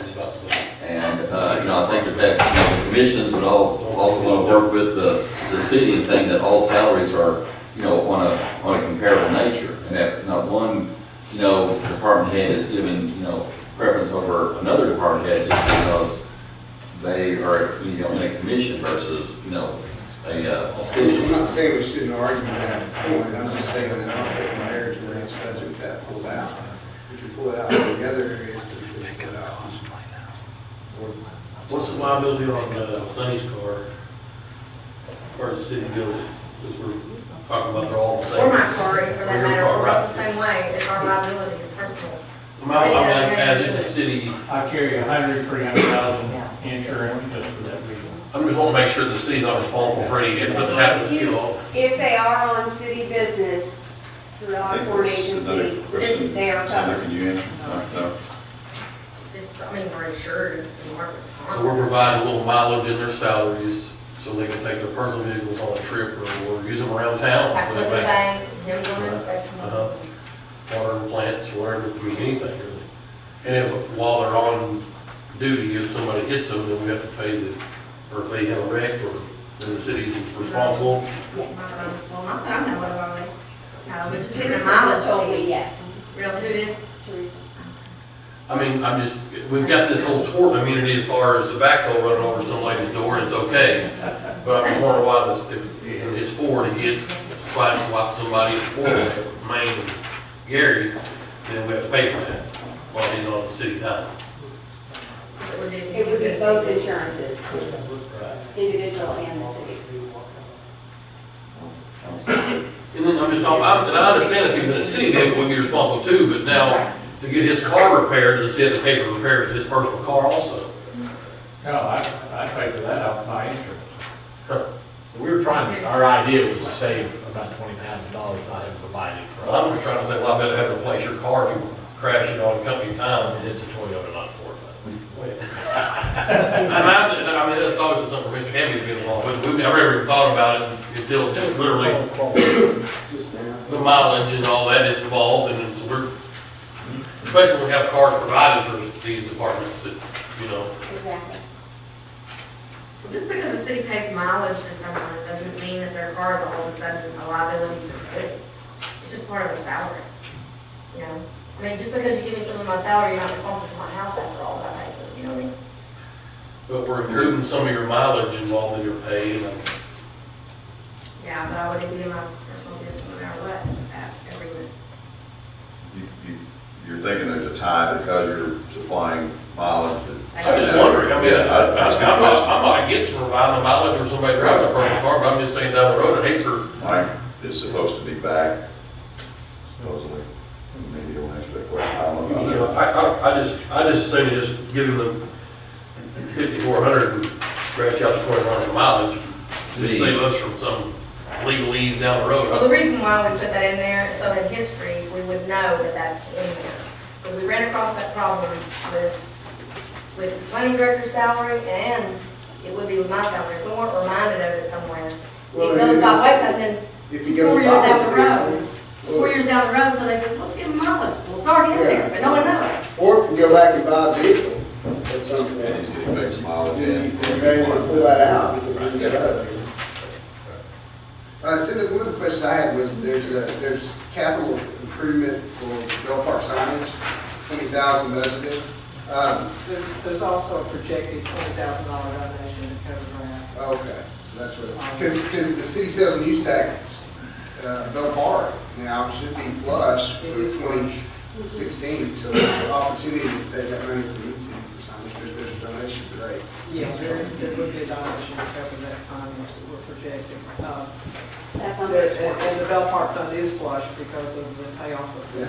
this year. But I think the general feeling or the discussion we had at our commission meeting was that we want to regroup, we want to have some workshops, maybe do a 10-year parks plan, review the Bell Park master plan, and make sure we're all ready to go. We don't want to jump into some kind of major project right off the bat. And these first meetings were conducted prior to the election too, so we were looking. Now you know what you can play for. Right. The other question I had, and I don't have strong feelings, I know the percentage of the city sales and use tax that was allotted to Bell Park, that was an arbitrary allocation, correct? There's nothing that was mandated legally that says we have to spend, is it 80-20 or what? No. So if at some point in the Parks Commission's planning mission, they think, you know what, this year we want to spend 50-50, there's nothing that says you can't do that. If you see some other project. I'm aware of the original. Because we have that set up as its own fund, but there's no reason why we couldn't, there's no legal reason why you couldn't pull money out of that fund for something else if you thought it was the right thing to do. Yes, I can talk about capital expenditures. I mean, I just one of the things is, since money is coming available, now, is there anything looking for or the commission looking at, paving the road into, Bell Park, and resurfacing or fixing that road? We're always thinking and talking about that, but whether or not we can even approach that at this point, I don't know. And I don't know if it's something that, we can try to do in segments or whatever, say, hey, well, we're going to try to at least get from the road up to like the basketball courts. That would be a city street there. City streets. And then the park starts there at the basketball court and goes up. Oh, they're at the garage where the There's always talk about the county might come and help with that. There's been a lot, I think the county probably is way behind with all their work on being here. You just bought a paper, so maybe. We got an asphalt, Right. we can learn where's, Joe, you think you can practice up there at Bell Park, paving? I'm planning to. There you I'm go. planning at several places to There practice. you go. One thing we have allowed for this year is some maintenance on the pavilion. It's beginning to need staying. And that should be for all the parks. I mean, we talked about that originally, how many years ago, is that we were having got all this money to build all these parks, satellite parks everywhere there, and maybe upkeep as we go. inspected. And we've completely renovated the Eagle Scout Park this year. This is the first meeting we've had since we passed the tax, right? I mean, that's a big deal. That's a big How, deal.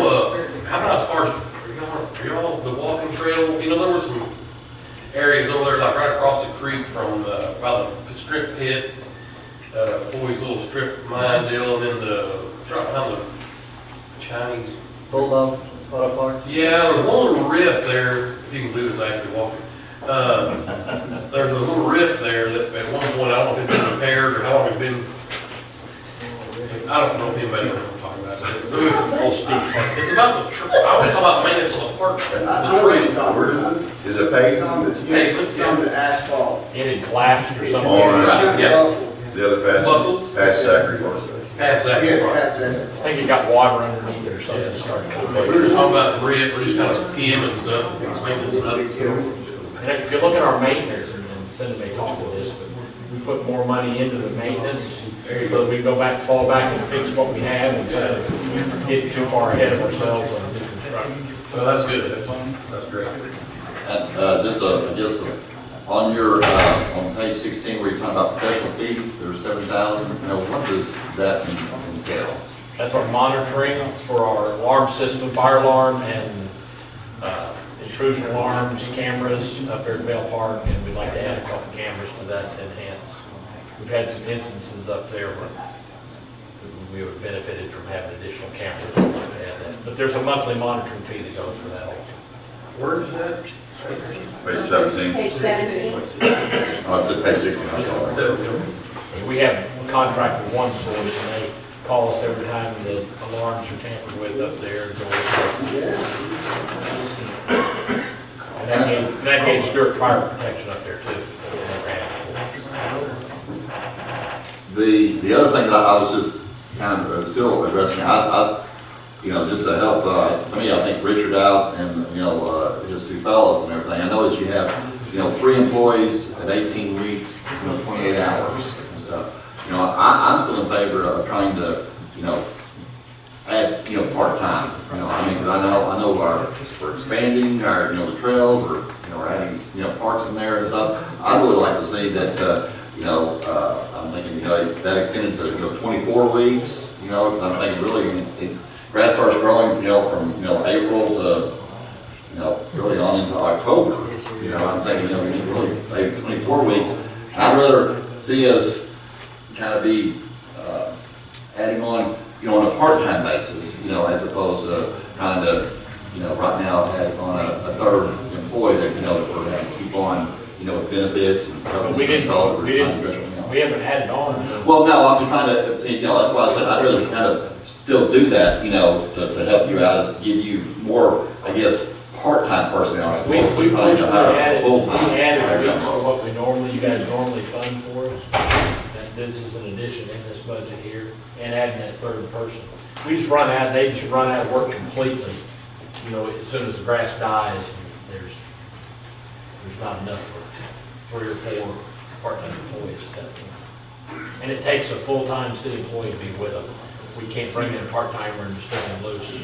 Well, I guess that's what I was kind of looking at, just like saying, you, and I know it seems like there's been somebody else, watering the plants, I'm thinking, even like saying, we've gotten into this, somehow somebody sucked us into, watering the plant, it's really good. But, I was thinking that, even that, just having somebody to, water the plants in the evening instead of, you or one of your, full-time guys. Well, we do it during the day now this last year. We did all that during the day this last year for the most of the time. See, I still like the idea at some point of moving the trails into streets. Having that be part of the street, because if you look at our master plan, it talks about having trails as part of streets. Sidewalks is certainly part of streets, and focusing your guys' attention on the parks, and then having somebody in street department that keeps the trails all mended and trimmed back, and that would be somebody in your department full-time year-round. And then if it got to be winter, then when anything comes in whack at you, you'd have some other thing you could put them on besides trail maintenance, even if it was just fixing the buckle parts of the trail. I don't know how y'all would feel about it in the Parks Department. I don't Commission. take things away, but I think, you know, having that separated out at some point, that's nothing to discuss tonight necessarily. Mr. Handy has entered. I don't have any other questions. Have you got any other Parks questions? No, I don't. You want to ask that question about the vehicle, Mr. Handy? We'll let it get situated. Okay. We were talking about mileage included in folks' salary, okay? And them driving their private vehicles, say, not just to Constance out of town, but just in town. And they're going to do that with Richard now at Parks, and also that way with Sonny and Charlotte. I was just asking about the liability as far as insurance-wise goes, if they get into an accident, or how that would affect the city, or how, or it wouldn't at all affect the city. It wouldn't at all affect the city other than possible workers' compensation issues, but the city is immune from tort liability, so if they're out there, they're texting and hit somebody, we're being. Just so you know, I used tort. We started to move the attorney last time. I said if you left a tort license together. I don't want to hear to whatever I'm done. Thank you, Cindy, Ms. Bell. So were there any further, I'm sorry, Park issue, discussion, question, comments? No? Did you, what were you going to say? Well, I was thinking, I don't know how long this is, take, whatever, but what the plan's going to be, again, I think that is something very, we need to address is I just discussed about health insurance, just, period, as a whole, because I think that, I don't know what's, I know that there's just been significant increases, this year, and I think that, we need to really look at that and see, what we're going to do if there is a time, Do we restriction. want to do water Since first? Steve's here. Steve's here, I think we And wanted to then I'd be more than happy to present to you. Okay. So we're gonna do, the plan is, we'll do water, and then we'll talk about health Then we can insurance, talk health insurance. and then we're gonna go home. I'd say that, yes, we have enough. If there's not enough people here, we'll go through the other stuff, so. Page 24, I'm So- going You don't want to talk? Chiefs, I just. You want y'all, to we're not gonna talk about y'all's budgets. Huh? Health insurance, We're yeah. talking about health insurance. Yeah. What page is water? Page Page 24, 24. where it starts, water O&M.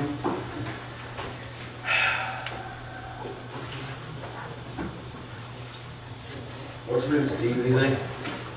No, it balances. We're good. Thank you, sir. Balances, we just call it a leave. It doesn't look like there's any dramatic changes, really. The one thing that stands out is The professional fees. Yeah, the professional fees, and actually that was Tim and I just caught that actually the professional fees for the water tank will be built into the bond, so we're gonna have to get with Ann, that's actually gonna be reduced, because there won't be a professional So y'all put that in fees. there for the new water. Yeah, we had an error when we started on the budget, we built all the project costs into the budget thinking we were gonna pay them out in 2016, not thinking it was going to be covered by the bond. So we had to go back and pull all the costs out and put the bond payment in there. As a result of doing that, we forgot the professional fees right there, so that's going to be another pickup of $90,000. So that'll be reduced from Yeah. 109,000 to 19, or whatever other professional fees y'all are doing. Right, and they'll vote for that at their next water commission meeting. Okay. It looks like we're purchasing about the same amount of water. Yeah, we're pretty consistent. We thought there was going to be a rate increase, but it was, He said he wouldn't do an increase until they started working on the line. right. So we're probably looking at 2017 before we see a water increase for the purchase of days for. And we're saving, right now, we've got about, roughly $800,000 we're trying to put aside for water tank. We'll have to make a decision with council's help on whether or not we want to use that money to pay that debt down before we finance that bond, or, because the money is going to be only 1.5%. It's almost free money. It may not be worth doing that. It may be just worth using that money where it can be utilized better within water and sewer, instead of tying it up on a bond that's only 1.5%. But we can have that discussion when we get a little closer. And the difference in water treatment at the floor, I guess, is that the fluoridator? You know, We had a big capital improvement project, I guess, in 2015. It cost $261,500 in water treatment. That's fluoridator. Well, yeah. Boy, I tell you, the gym the other day, I was sure glad we had a water commission. And all that stuff was state mandated, because I got on the treadmill. I didn't even do the treadmill. I was on this little elliptical I almost never do. And I just put my headphones in, and some citizen got up and said, "Aren't you on the council?" Yes. And boy, he gave me a man about fluoride. I mean, he talked. I finally cut my workout short. I was like, "Oh, shoot, I'm done. I'm hot, man. I gotta go." There's a lot of press over it, but Yeah, it's really a non-issue. Nobody can do anything. This is a state mandated deal, and we just, if you don't like it, take it up with Little Rock or wherever.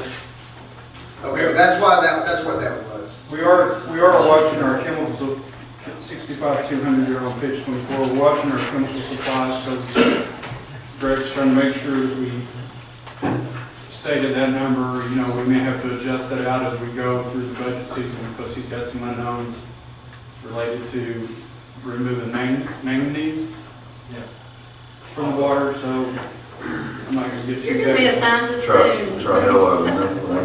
Trihalomethanes. No, he's got that under control. Well, I don't know anything about these long words, but I know that your mentioned water rate increase for James Ford. Now, is that going to end up getting turned back into the system after 2017?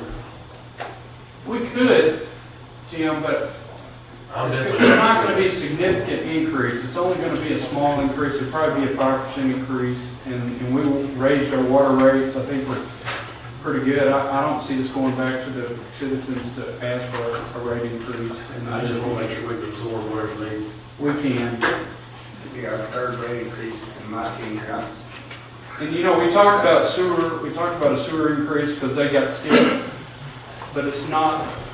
You know, we only have about 2,700 sewer customers, give or take.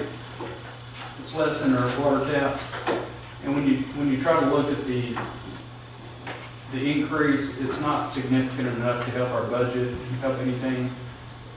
The challenge right now with our budget, you know, the budget looks good. Everything's good. We made sure it balanced before we brought it to you with Ann's help. The challenge is Greg's having to deal with a bond issue. You know, we refinanced that bond and got him a little bit of relief, but that's consuming about, you know, $500,000 or so out of his budget every year. And the way that bond is restricted, with Charlotte's help looking into that, and that bond is restricted to come out of O&M. So we can't take it out of city sales and use tax to pay that. So he has to absorb that in his O&M. Now, we can offset some of his other costs with city sales and use tax, which is what we're doing. But that's what's hurting our sewer right now, is having that bond over his head. The way we write the new bond for the new water tanks would be to be able to take that from city sales and use tax or any other revenue source that we see fit, if we can do that. That's going to be the challenge.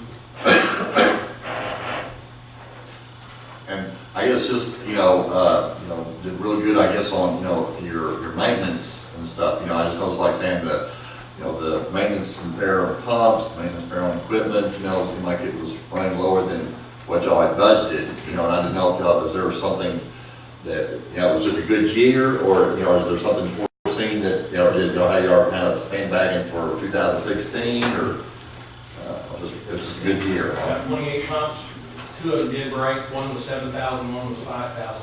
We have 5 braces that have no breaks, and a lot of that's because of our electrician. And basically just tightening all the connections and the lift hoses. That really helped a lot cleaning them up. We went from having 4 to 6 breaks a year down to the 1. Because money has to be there just in case. Sure. I don't spend it, I don't move it around or anything. It's just, if I need it, it's there. If it's not, I don't care. And, Greg is taking these pumps offline as quick as we we can get them out of here. So that's a savings over long term. It's not going to be immediate, but it is a savings long term. He's trying to recover the cost of maintaining those pump stations. Well, I mean, in some ways, I don't want you to be penalized for, doing a good job of maintenance, and then all of a sudden, a year comes up where, more than expected happens or whatever, and he said, oh, yeah, there's that savings that y'all had, for a couple of years, and it's not included in there. Putting a line item budget for a plant, you have to, number one, I don't know how much water is going to come into the sewer, and I don't know how much water we're going to have to make in the plant. You also don't know what's going to break down, you have to put money in every item, in every place, because it's a line item. And I can't keep stealing from everywhere, you got to have enough money in there in case something does go wrong. Are you worried at all about 2017 for the sewer rolling down? Because you're taking, if I'm reading it right, at the end of the year, you estimate a balance of 25,000. What page, John? I'm on page 45 of 104. Yeah. I think what you're going to continue to see us have to do, because of that bond that he's having, that's taking a lot of his revenue, is we're going to have to continue to kind of backfill him with city sales and use tax. Right. And you think, because I mean, that's pretty, like you had a shortfall, you got a shortfall in this year's budget of 77,441. We're taking out of the register to leave you an estimated balance of 25,000. If we do, we're not going to have 77,000 next year, right? The way that's correct. We'll have to beat that up with more city sales and use tax. But there's enough city sales and use tax to correct offset that. Yes. Okay. Plus, most of the time I don't spend more than 7 or 8% of my budget. Okay. I mean, the ideal thing would be to be able to get rid of the bond out of his own hand, but that's not going to happen. You can't do that, right? No, it's restricted, it must be paid from operating.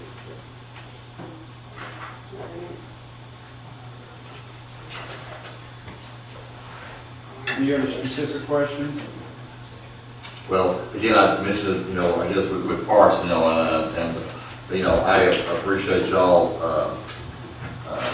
holding out any incentives, other than, right there, you just kind of did it in a lump sum for. It is a lump sum. That idea that you can decide through the year how, if I remember right from prior years, y'all like that idea that you got it allotted, that you can decide who needs it and what proportions based on true merit. Correct. Not, in that some year, you may not spend any of that next year in your budget, right? Because somebody may not be. Yeah, you really don't want to look at merit increases as something that somebody's going to get just because. It's a merit. It's there for a reason. So we have to tie that to performance and make sure that we've got good performance out of those that we're giving the merits to. And are y'all planning on doing those as merit bonuses or merit? Those would be merit increases. We also, yeah. I know that y'all just kind of, kept that around 2 point, when I calculate 2.3%, of your labor costs, which, I appreciate that, because that's something, we can, reason, that we could, explain, or if we had to talk about it. Good. I mean, I think if the council was adamant that, they didn't want to see any merit increases, we could go back to the, as a commission to discuss that, but, that's. Well, we have to discuss what we're going to do with the rest of the city, and hopefully what we do with the rest of the city will reflect what's done in the commissions, I think. It doesn't matter what we say to the commission. But I think the commission should respect what we do in Absolutely. areas and try to reflect what we're doing throughout the rest of the city. I mean, technically, you cannot approve the budget, so, Exactly. Yes. So we understand that. I don't have any other questions. Y'all have any other questions? No, thanks.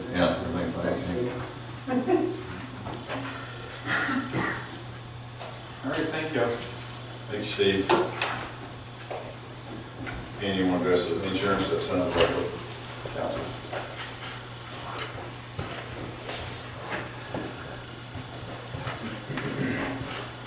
Thank you.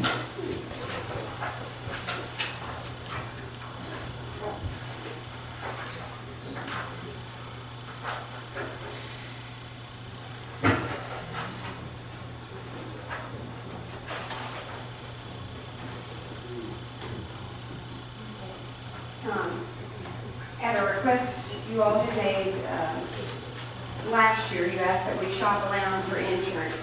Our current provider is United Healthcare. They came back to us with a 25% increase to keep the insurance the same, with the same $500 deductible. We asked them to please shop around. That was too big of an increase. So they did shop around for us, and if you'll see, this first column on this spreadsheet represents what is currently budgeted for 2015. This next column is the United Healthcare that came in with a $500 deductible with an increase. You'll see it's $97,000 more than what it is in 15. Then they brought us Qual Choice with a $500 deductible, and that's a 28.69% increase. Then the next one was Blue Cross Blue Shield with a $500 deductible, and that's 26.34%. Then they started changing the deductibles. United Healthcare with a $1,000 deductible is still a 21% increase. Qual Choice with a $1,000 deductible on the next page is a 20% increase. Blue Cross Blue Shield with a $1,000 deductible is a 22% increase. So then we went to Municipal Health Benefit Fund and asked them what they could do. And they can provide us with a $500 deductible, an 80/20, and it would be at a 1% savings, or $3,500 savings over the course of the whole city, not just one department. And their quote that they submitted to us on November 20th, we have to give them an answer within 30 days, or they will have to reevaluate and re-quote us. This also is the insurance that can be provided to elected officials, as well as commissioners, as well as volunteer firefighters. We've been battling this since I've been up here. We talked last year about it. It went up, it was 48,000 last year we soaked up, and it was going to be that double that this year. So I mean, it's coming to a head. I mean, I think I made the statement, if we didn't do something, eventually do something, then it was going to break us. And so personally, I think we're headed in the right direction myself. I mean, I mean, I'm sure there's probably somewhere along the line, there's maybe a little bit like, I talked to the mayor today a little bit, and maybe somewhere there may not be exactly the same exact coverage on something, I'm sure, but for saving 80 grand, I'm pretty sure we can work with that. But I'm going to make the suggestion that we move forward with this, and so we can at least give them an answer, so we don't have to have a reevaluation, because Ann said today we didn't really want coming back and reevaluate this. Which I cannot say why. Right, but we do not I don't care why, want just them I mean, to but reevaluate.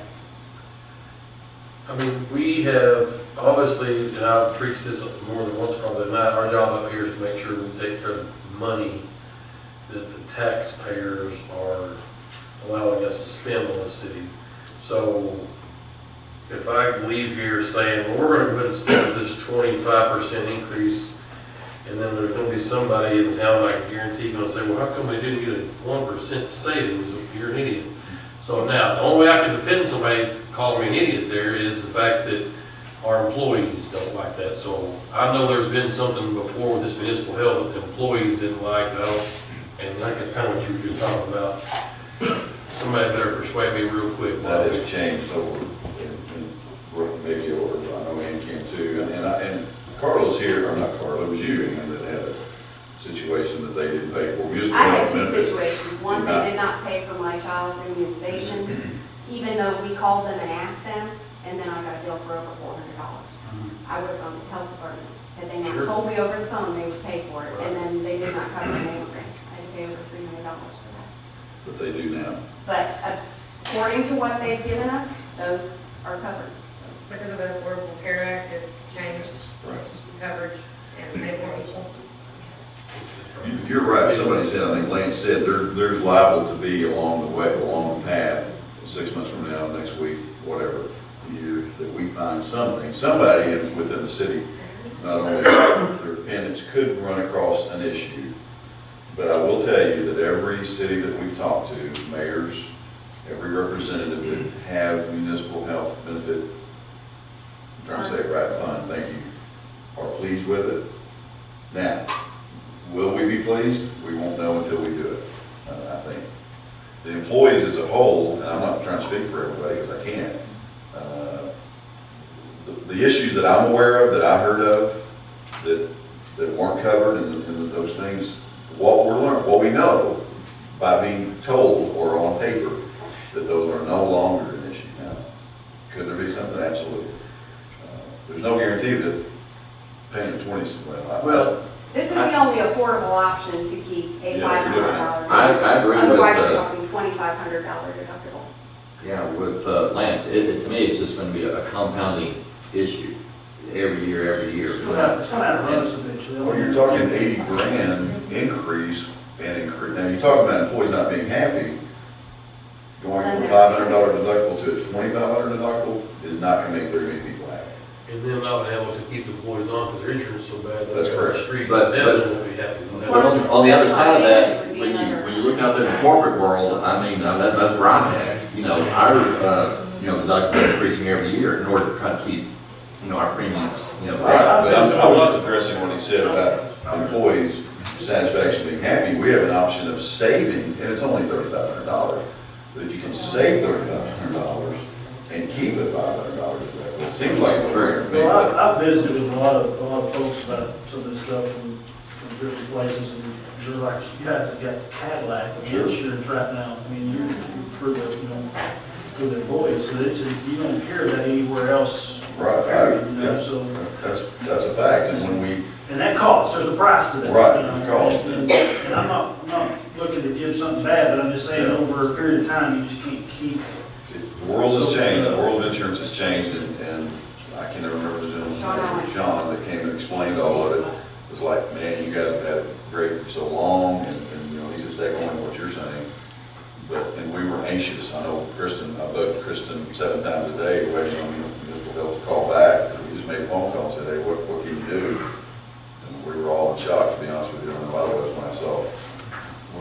We're talking to somebody now about a little bit of savings and not an $80,000 increase and keeping the coverage. Not only, now it does go to 80/20, sorry, that's a little bit, that is different, although I won't go into details that we already had that anyway.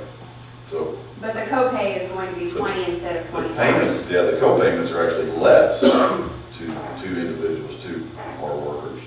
Urgent care, I think is what it's It's called. 40 instead of $175 on our card now.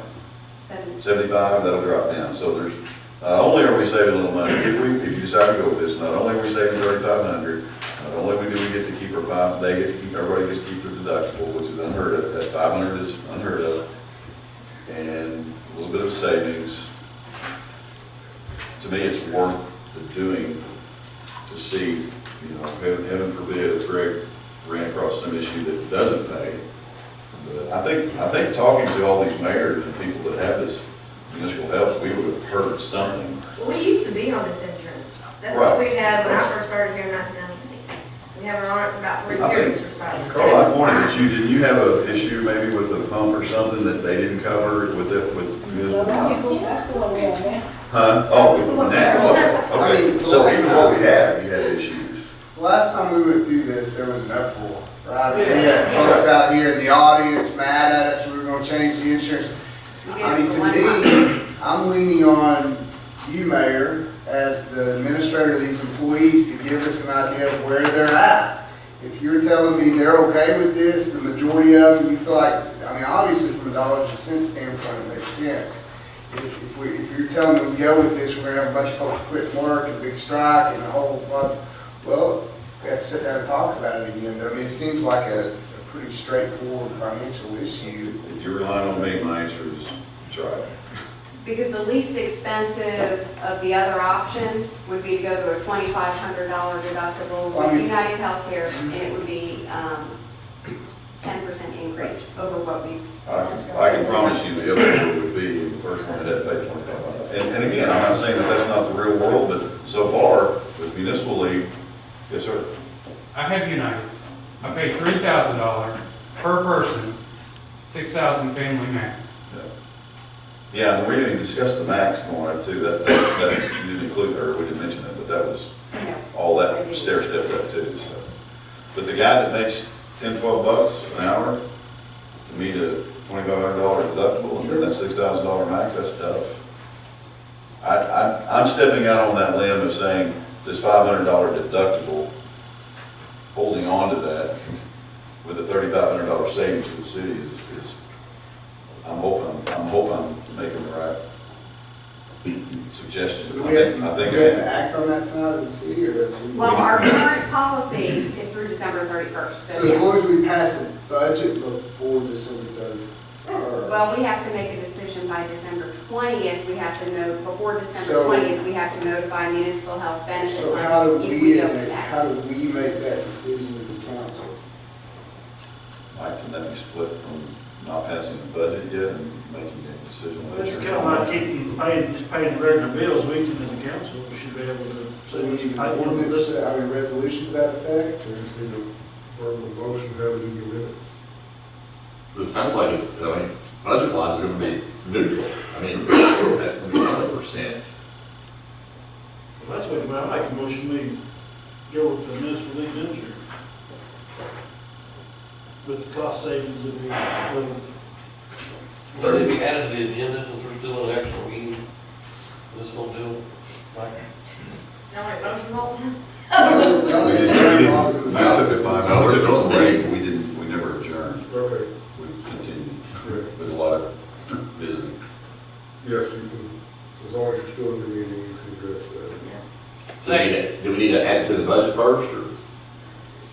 I don't think you do that. All we're doing is allowing them to engage in business with a different insurer. Right. That could happen anytime in the budget cycle, you could come to us. And these are the insurance figures that I did present in the 2016 budget. It does reflect this $500 deductible with municipal health benefit funds. So when I look at this budget, it has the municipal Yes, it does. funds. Okay. you could read our minds. So go with municipal health benefit fund as the city's health insurance. We have, That's And it is medical, dental, and vision, if that needs to be said. we have a motion and a second. Mr. Brown? Yes. Dr. Johnson? Yes. Mr. Terry? Yes. Mr. Terry? Yes. Thank you. Thank you, Ann. So, You're welcome. are we going to go into, we had council, are we going to talk any more about the budget, or are we going to adjourn? I'd like to put $2,500 raise on the city attorney's line item. I'll second that. Go let around. So in the city attorney, $2,500 raise.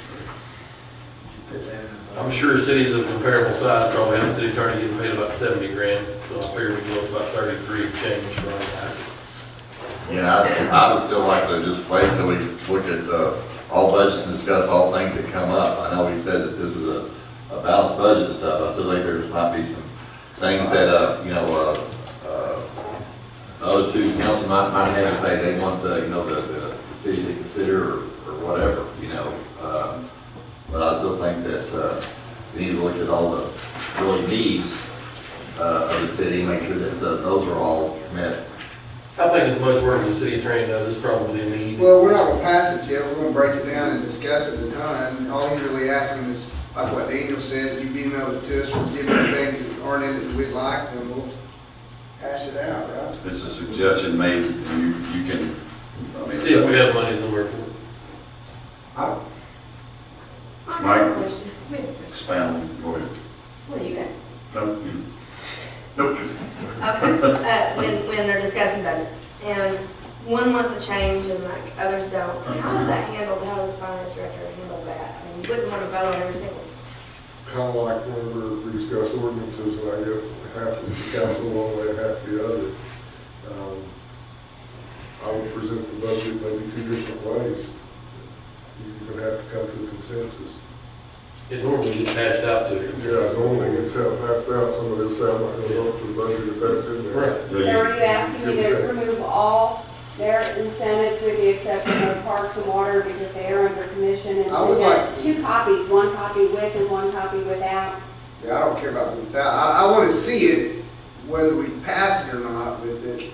I think it's open for debate. I want to be able to see what's proposed like it is. I just need to know if I need to print. What merits, what other merits are in there? There's merits under. There are other departments, yeah. Most departments have merits. Well, no, they shouldn't be taken out. Right. Most of them do it the right way and distribute them through the year as they earn them. I mean, you have a pool of money, which is what we've been going through this every year, and then an employee does a pretty good job, and now we give him a little merit bonus, and they go with it. Usually generally a similar percentage. We went through this with, we want to try to get them all, what was it, 3.2 or some number? I say leave it just like it is. Yeah. And then if, in the discussion, when we sit down with everybody and we go through all the departments, if we decide we don't want them in there or we can't afford it or whatever, we can always pull them back out. All right, so with or without the $2,500 for city attorney? I would add that in. Add it in. And then we can decide whether just, put it, make sure we know that's a change from what you sent us. Okay. And what do you say these tabs were, each one of the little highlighted areas? The tabs are changes from what I emailed you Oh, you all right? to what is in this budget now. I would encourage also to, or kind of want to make a broad statement, I guess, and Mike, if they can do this, or not, if they can bring it back. I certainly don't want to quote unquote poll anybody, but if they, just to make a statement. You can do it right now, this board. Okay. There are certainly raises, incentive raises, in there, and I'm talking department heads, because the department heads themselves, as you know, mingle or meddle with what they decide their employees need. And whether they do it like Greg and Tim are doing it, I think already, or proposing to do it, the lump sum, and then they distribute it during the year, that's up to them. Some of the other department heads have put those in there now, they're broken down for you to see, and you'll be able to see it. So I just wanted to say it out loud as you look through this budget the next day or two, or whenever you do it, it's not going to be the same. If you're, just so you know, I don't want you to come back and assuming that I don't want you to leave assuming everything's the same. And I certainly did not do that with department heads.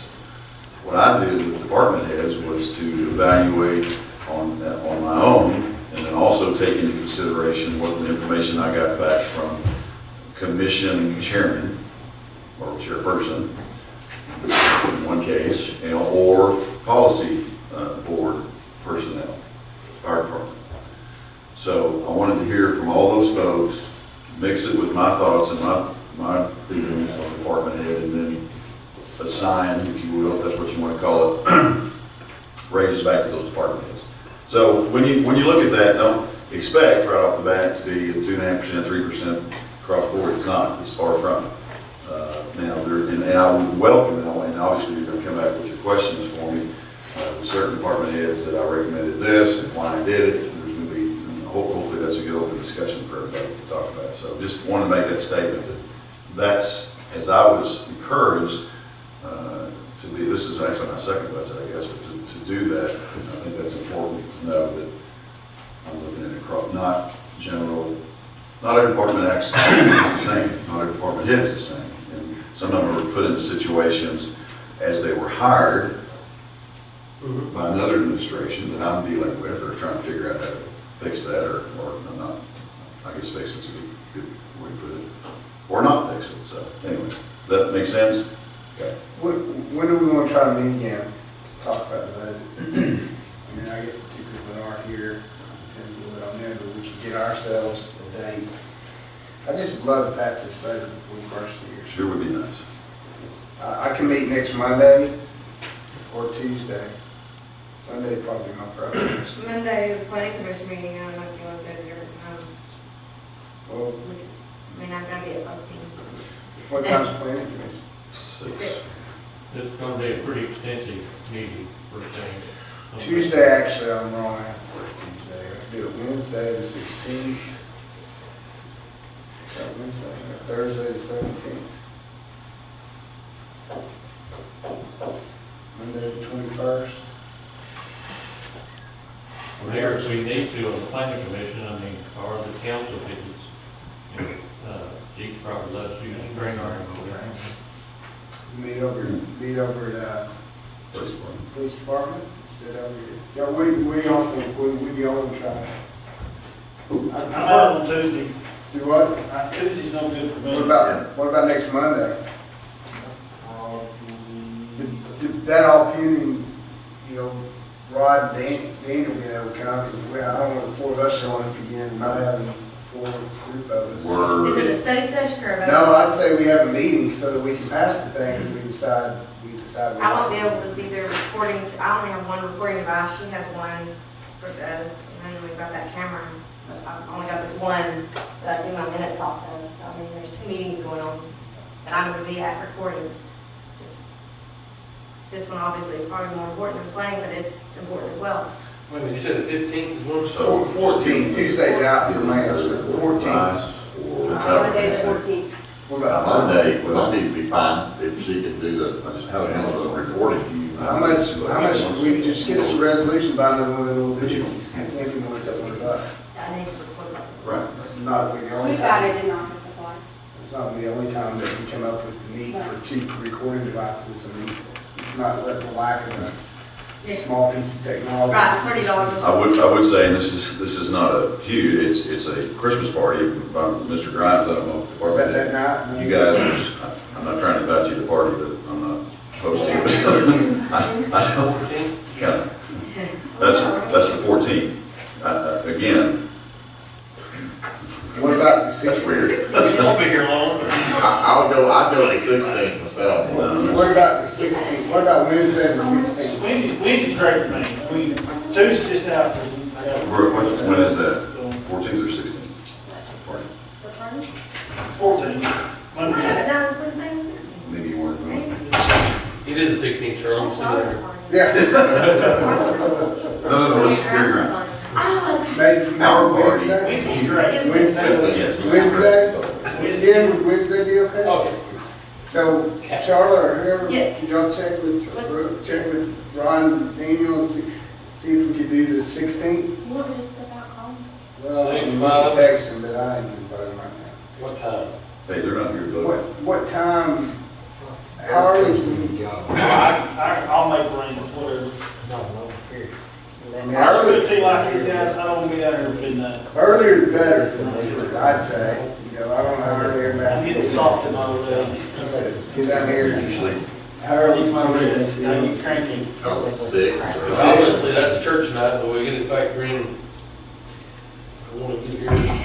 It's one of them non-Sunday church nights. Only is Rod's probably gonna, We're doing the Lord's work right up here, I promise. Rod's probably gonna whine about the time, whatever it is, Well, it gets dark though, a lot of times now that it's getting darker, I think you can't be up He there. works, he waters trees and then. He's over there working right now. And then he goes over and does something else, and then he goes and works. Well, So just put the difference, say 6:30? He will. try, hit him up for 6, and see what he says, and then if he says 7, just let us know. I think 6, because he'll be working on the sound house. He can just run over here. Battery's tied Or if it's the 16th, we can get here. 6 o'clock, that what everybody? Yeah. That's what we're gonna try for, unless it's 6 on Friday. 16. There'll be some leftover food from our Christmas dinner. And it's an actual meeting this house, we find Yeah. out. Me? Probably not. I'm probably just gonna bring food over and throw it out and leave. Were you checking with? Are you gonna? I don't like anybody over there. I make Wednesday is none right here. adjourn. We have motion second to adjourn. So we are adjourned.